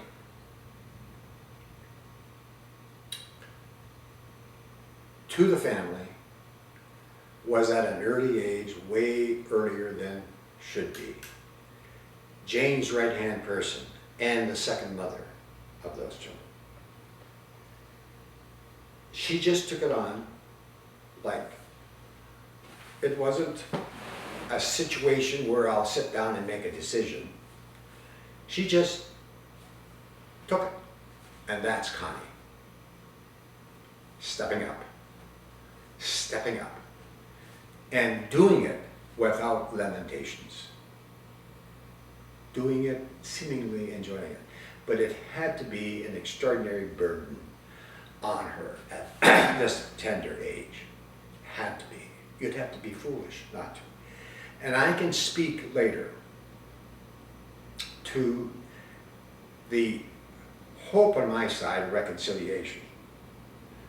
It wasn't to be, and primarily it wasn't to be because Jane didn't want it to be, and I wanted it to be for wrong reasons, and I will tell you now that her reasons were more valid than mine, but mine were, I knew there was a vacuum, and I was unable to fill it completely just on weekends.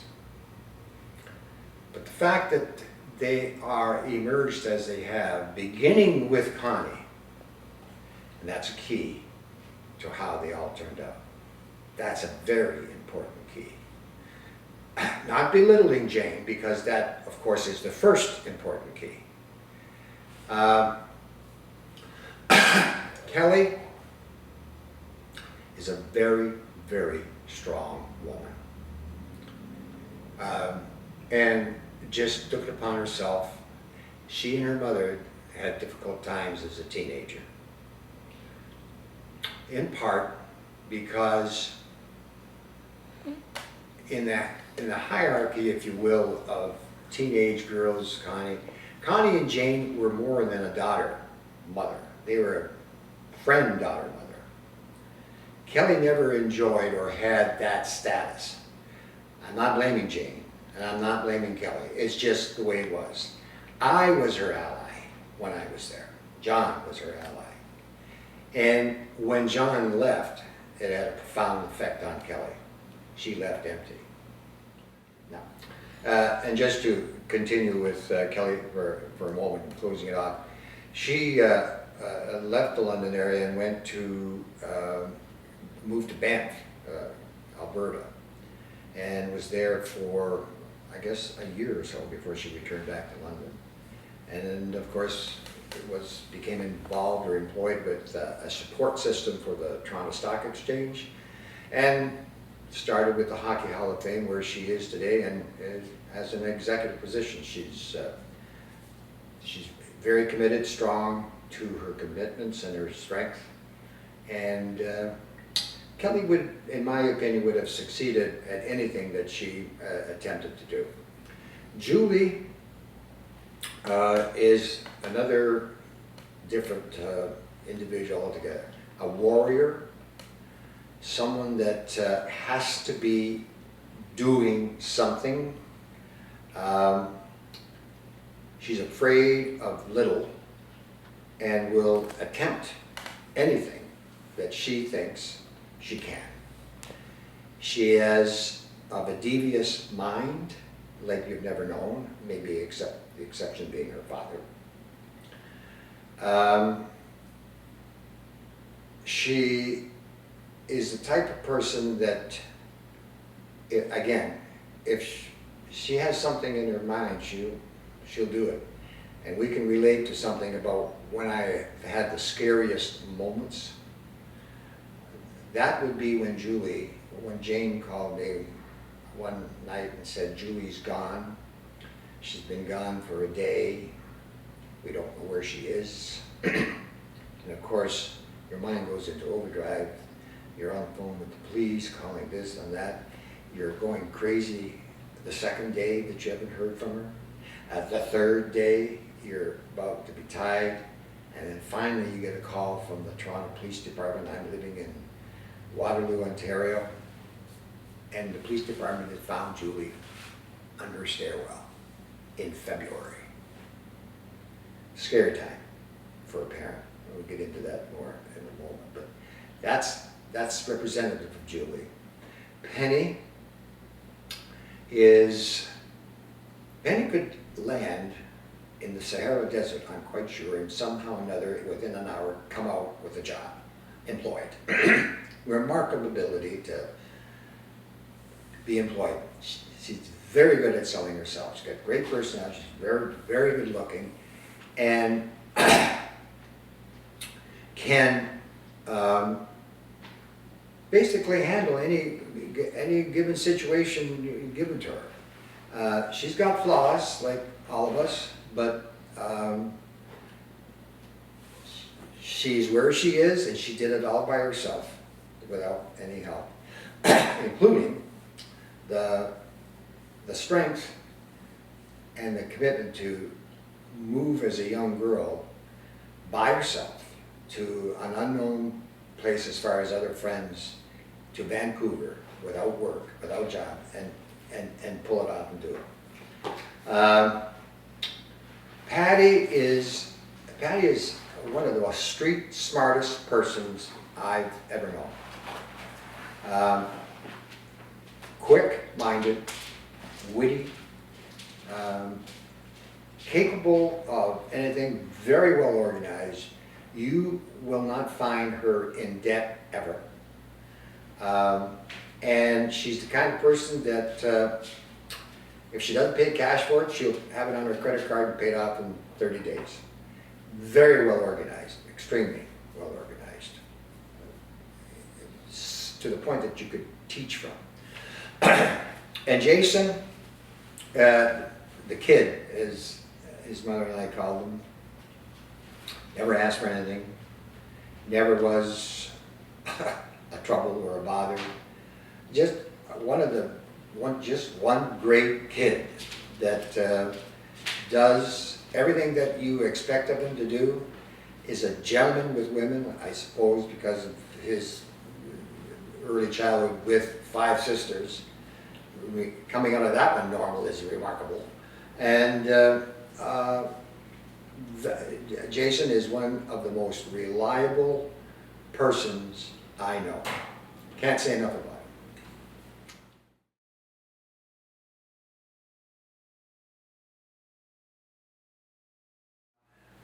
To me, I would say Connie, Kelly, and Patty are like me more. And I think that Julie, there's a lot of things about Julie that are like me, but there's a lot of things about Julie that's like Jane. So I think that's a good mixture of the two. And Jason has mannerisms like me, but he's more of a McNaughton, I think, than anything else.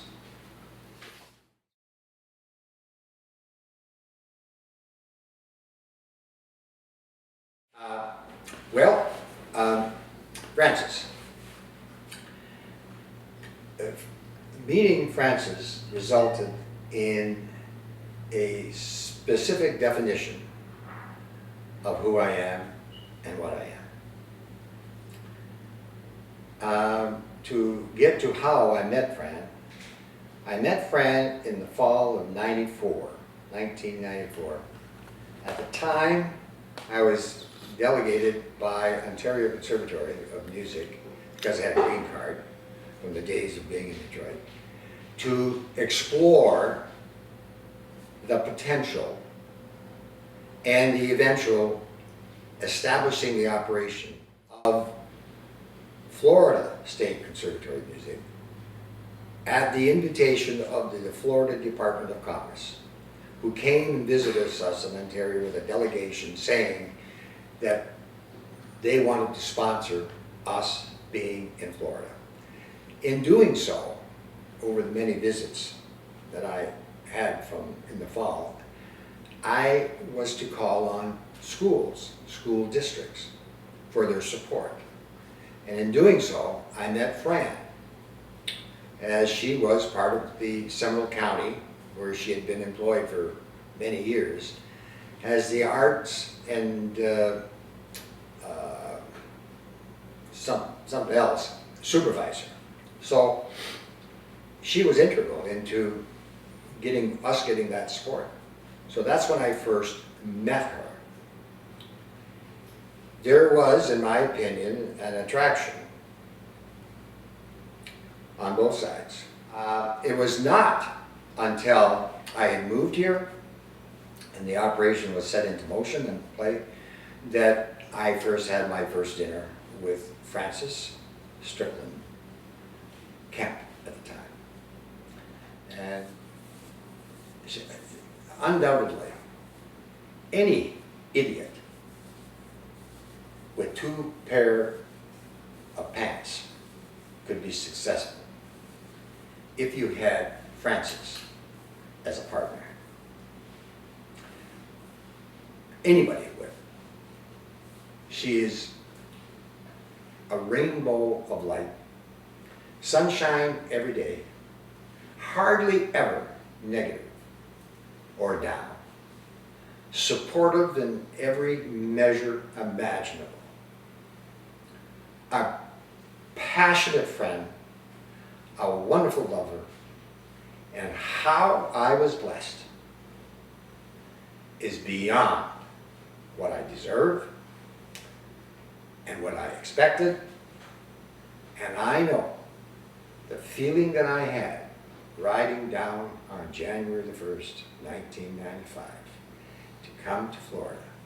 I cannot tell you the power that I felt during that ride. And it was from a superior being. You couldn't shake it.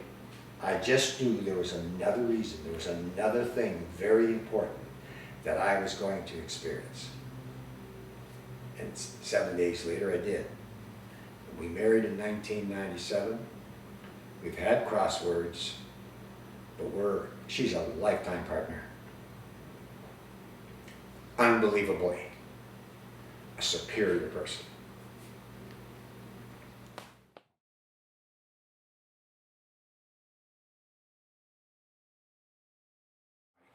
My favorite book is Pillars of the Earth, which is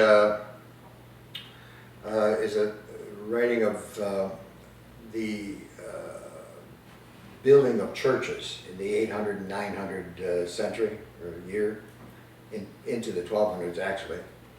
And my movie of choice would be the movie Patton. I guess I mentioned that earlier about the book Patton, the 2 different books of General Patton as a general, and then Bill O'Reilly's Killing Patton, and A Fish Called Wanda. They're my favorites, and relating to the books is that I really like history, and the history of Patton, in my estimation, from a long time, was one of the most brilliant generals in the U.S. Army. And a renegade, as much talent he had, he also was a renegade. But the lessons learned from Patton to believing that you can do whatever it is you want to do. He was the equivalent of a lawyer being disbarred, came back, in part won the war for the Allies. And as far as the other movie, Fish Called Wanda, it's just really entertaining and funny. I mean, it's just, I could watch it. I've probably seen it 10 times. I could see it 11 times without question. Pillars of the Earth is the book was, it really details the passion to build churches, and at that time at great expenses when there wasn't sufficient money I mean, if you go through Europe today and you look at the churches built in 300 and 400, they're magnificent. And how they were able to do it and to build it with the resources that they had, it's remarkable. And it's just, it details not just the ability to build the churches, but the culture behind it and the beliefs of it, and why the builders would undertake doing it because it reserved them a place in heaven, if you can figure that one out, you know? But anyway, those are my reasons for those choices.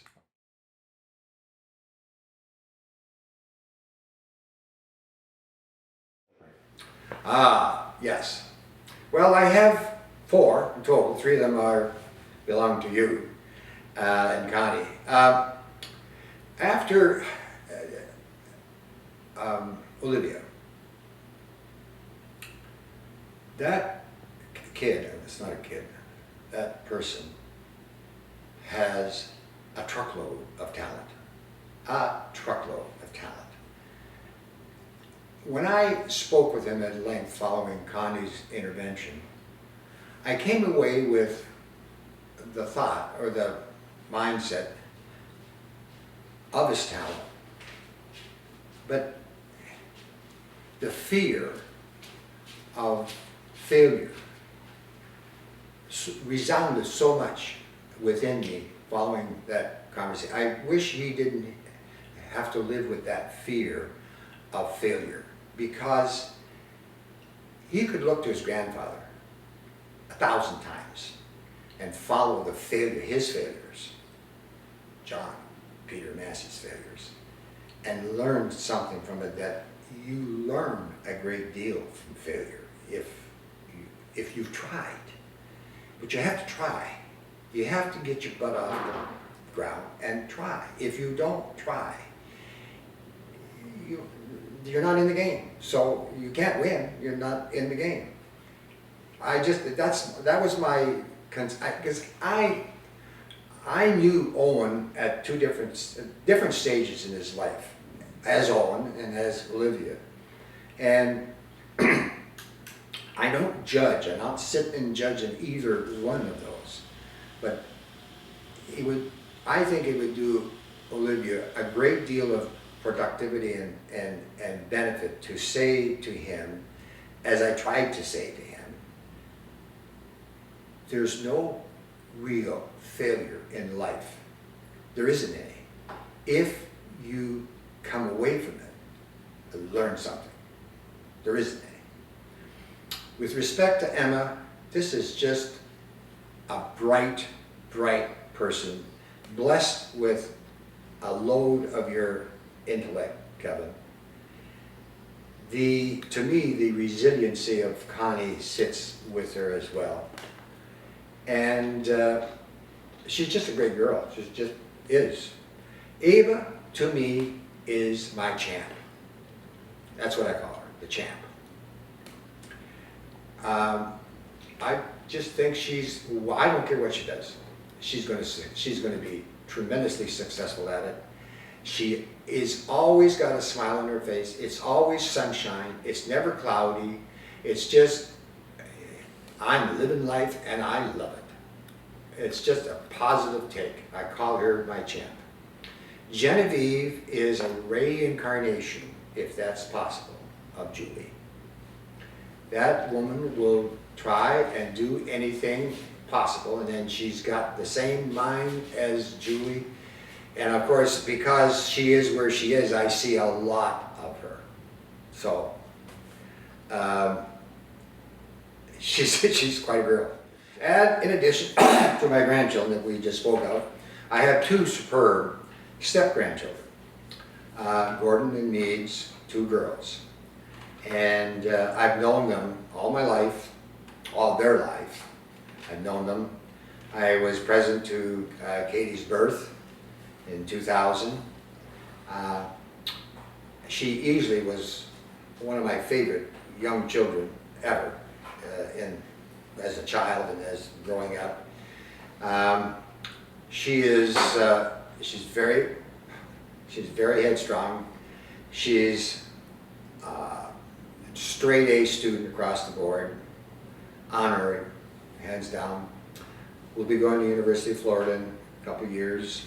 And Parker is one of the most unique individuals you'd ever met. She's been tested as Mensa. She's got a photographic mind. She can remember unbelievable things. I remember one time we were sitting in the patio and it was Christmas time and the Christmas tree was out there.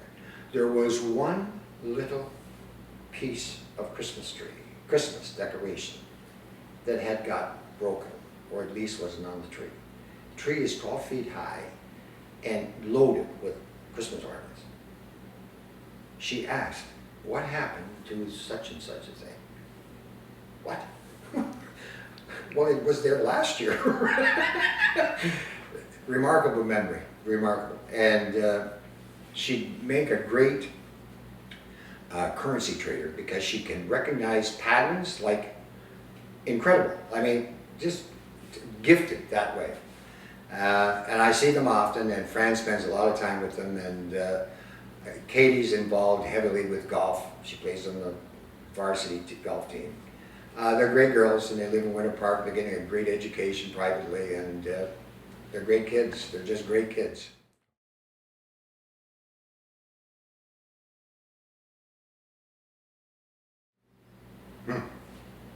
Well, I think the advice would have to be tailored to individuals, but in generally speaking,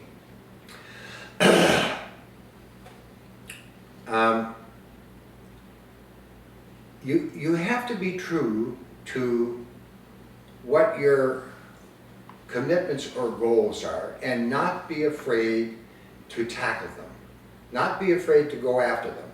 If you believe in it enough, then go after them.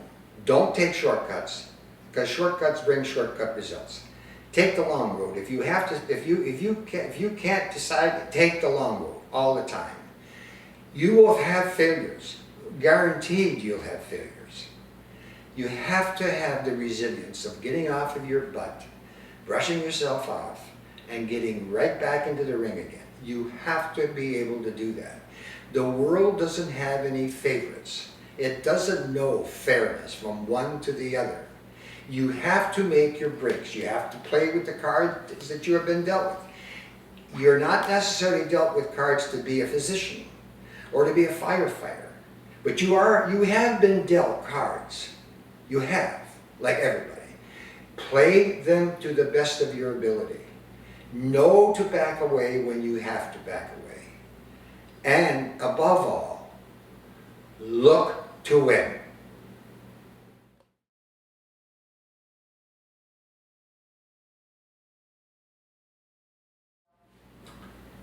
The birth of my children, believe it or not, my marriages, and the best is what I'm involved with now.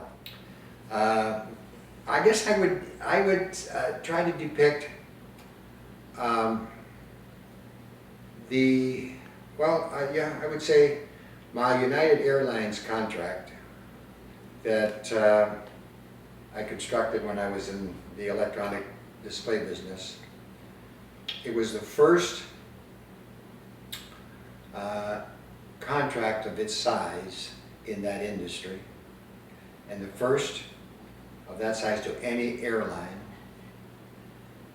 A software became a world title, or one of.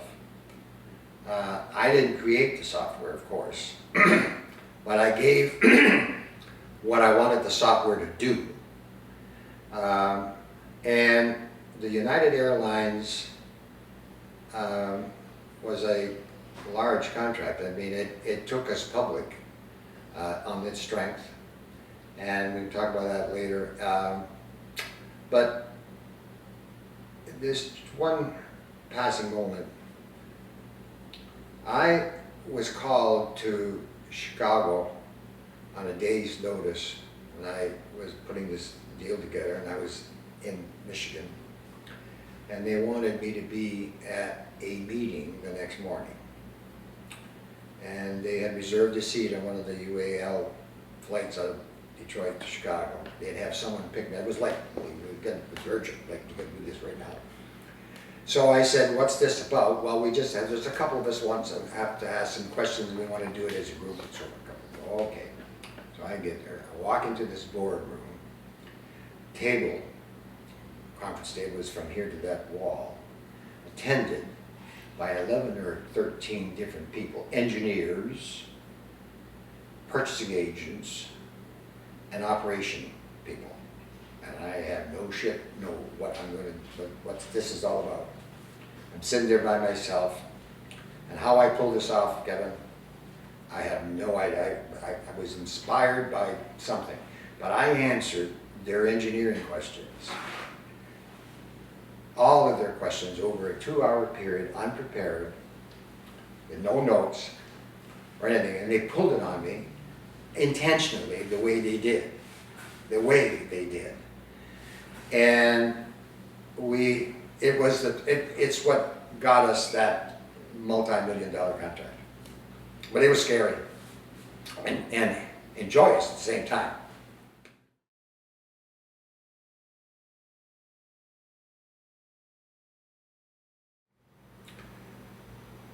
Yeah, 9/11 would be in there. I touched on this, the scariest experience, getting the phone call from the Toronto police regarding Julie and going to Toronto to pick her up and bring her home with me, where she resided for the next several years with me.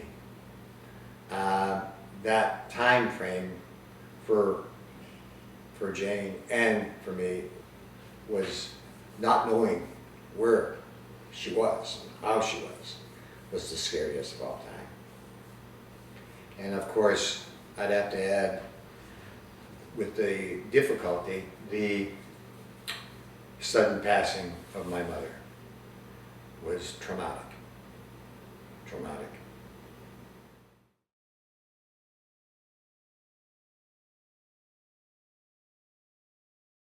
Well, the question is what's important to me as an individual. First, let's take it from a standpoint of what John should be and what John expects, and that is to always try to do your best, even though that's a departure from what you experienced of yourself in your education. When it came to business and work, providing, you did all that you had to do. You did what was required to do and more, and you didn't set limitations. You just, if you felt you could do it, live it, because you can do it. If you believe in it, you can do it. As for others, I think it's a vital component, and that is, I can't stand lies. You can tell me the earth is one color, and if you told me that, I'd believe it. But if I learned later that you knew differently and you said what you said as a lie, it's very difficult for me to come back and start believing it. So truth is very important to me, and like love is important in a relationship, any relationship. It has to be supported by truth and respect. Otherwise, it'll deteriorate just on trial and errors that happen in everyone's life. Love is important, and of course it's the spine of a relationship, but it's unable to be supported without respect and honesty.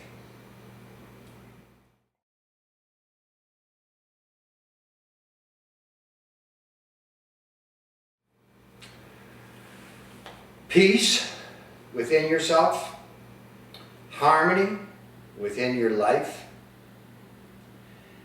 and if you have lived part of your life with disharmony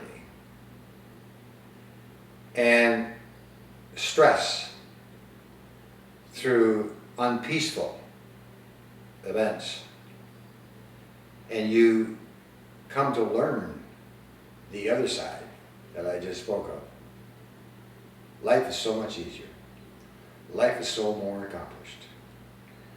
Life with what you want to do is so more makeable. And it's a pity that some of us have to live that life on the other side of the street before you come to recognize this side of the street. And maybe that's just the price of attrition, or to learn how. But once achieved, it's remarkable how your life is and what it was. And it's too bad there's some people that never ever learn to cross the street, or are unable to cross that street to the other side that I speak of, because of ongoing conditions and circumstances. It's unfortunate, and I know there's lives like that, but it's so rewarding when you have all the corners in place.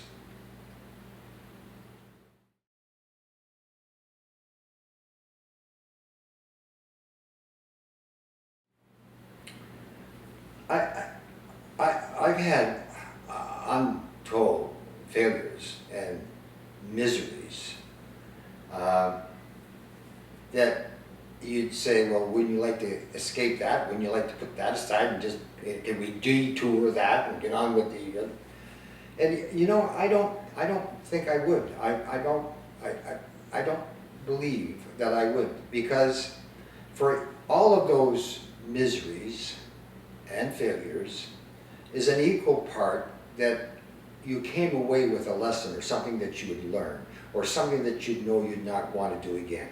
And remarkably, and on a contrasting level, the other side of that is where you're leaping with joy and loving the rewards and so forth. Do we really know that we would have been able to have and enjoy that without the other? Would we be able to get to that level? And if we did, if we never had any of the bad stuff, the stuff on the left side, would we know the difference? You know? So I know I have had a wonderful, wonderful life. And I don't believe I'd change anything about it at all. And what were the best years? I would say that my years as a 40 and 50-year-old were more of an enjoyment than they are at 70. And you can't do the things at 77 that you did at 57 or 47 or even 67. So I think part of having a happy face and living with whatever obstacles that you have, your health as an example, is only what you make it. It's only what you make. If you dwell on the negative, it's going to be negative. You can dwell on the positive, you'll find more positive things than there are negative. So I don't have a particular age where I would say, oh, I want to be that, because that was better. I can draw distinctions between every decade, and most of the decades are better than they are in the 70s. But you want to know something? I'm here in the 70s, and I'm living in the 70s, and I'm not in the ground. I'm living it. So be grateful and thankful for that blessing.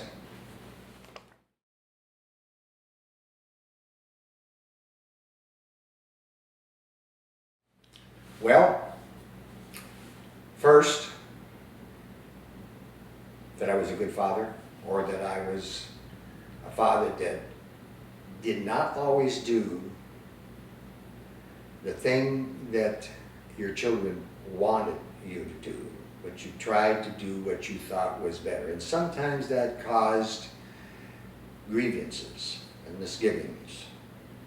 But you have to be true to your word. And I hope that I was able to do that as a father. As a grandfather, I would like to see my grandchildren more than I do. But fact is, we live in 2 different countries, except for Genevieve. And that's regrettable, but it's just a condition of life. As a husband, I have been not so good a husband. I've also been a good husband. And being good and bad is often related to your spouse and your partner at the time, and there are conditions that they have that they are to live with, and how you are able to cope with that. But I have made horrible mistakes as a husband. I've always tried to be a provider, and that I would meet the responsibilities head on. And so I guess in simple answer is that he was respectful of himself, he respected others, he tried to be honest and forthright, and tried not to necessarily be politically correct, but to provide evidence that you might believe in something that's not politically correct, but it is your belief. So live that belief. Be truthful. That would be my conclusion.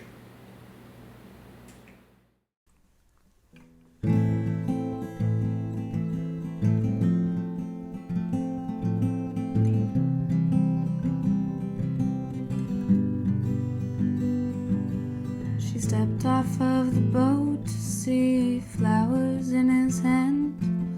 The man she would marry was as hard as the mountains. She had his children in a log cabin. Soon I'd be another star in his family's constellation. In the land of the midnight sun, searching for gold. I am my father's daughter, he has his mother's eyes. I am the product of their sacrifice. I am the accumulation of the dreams of generations, and their stories live in me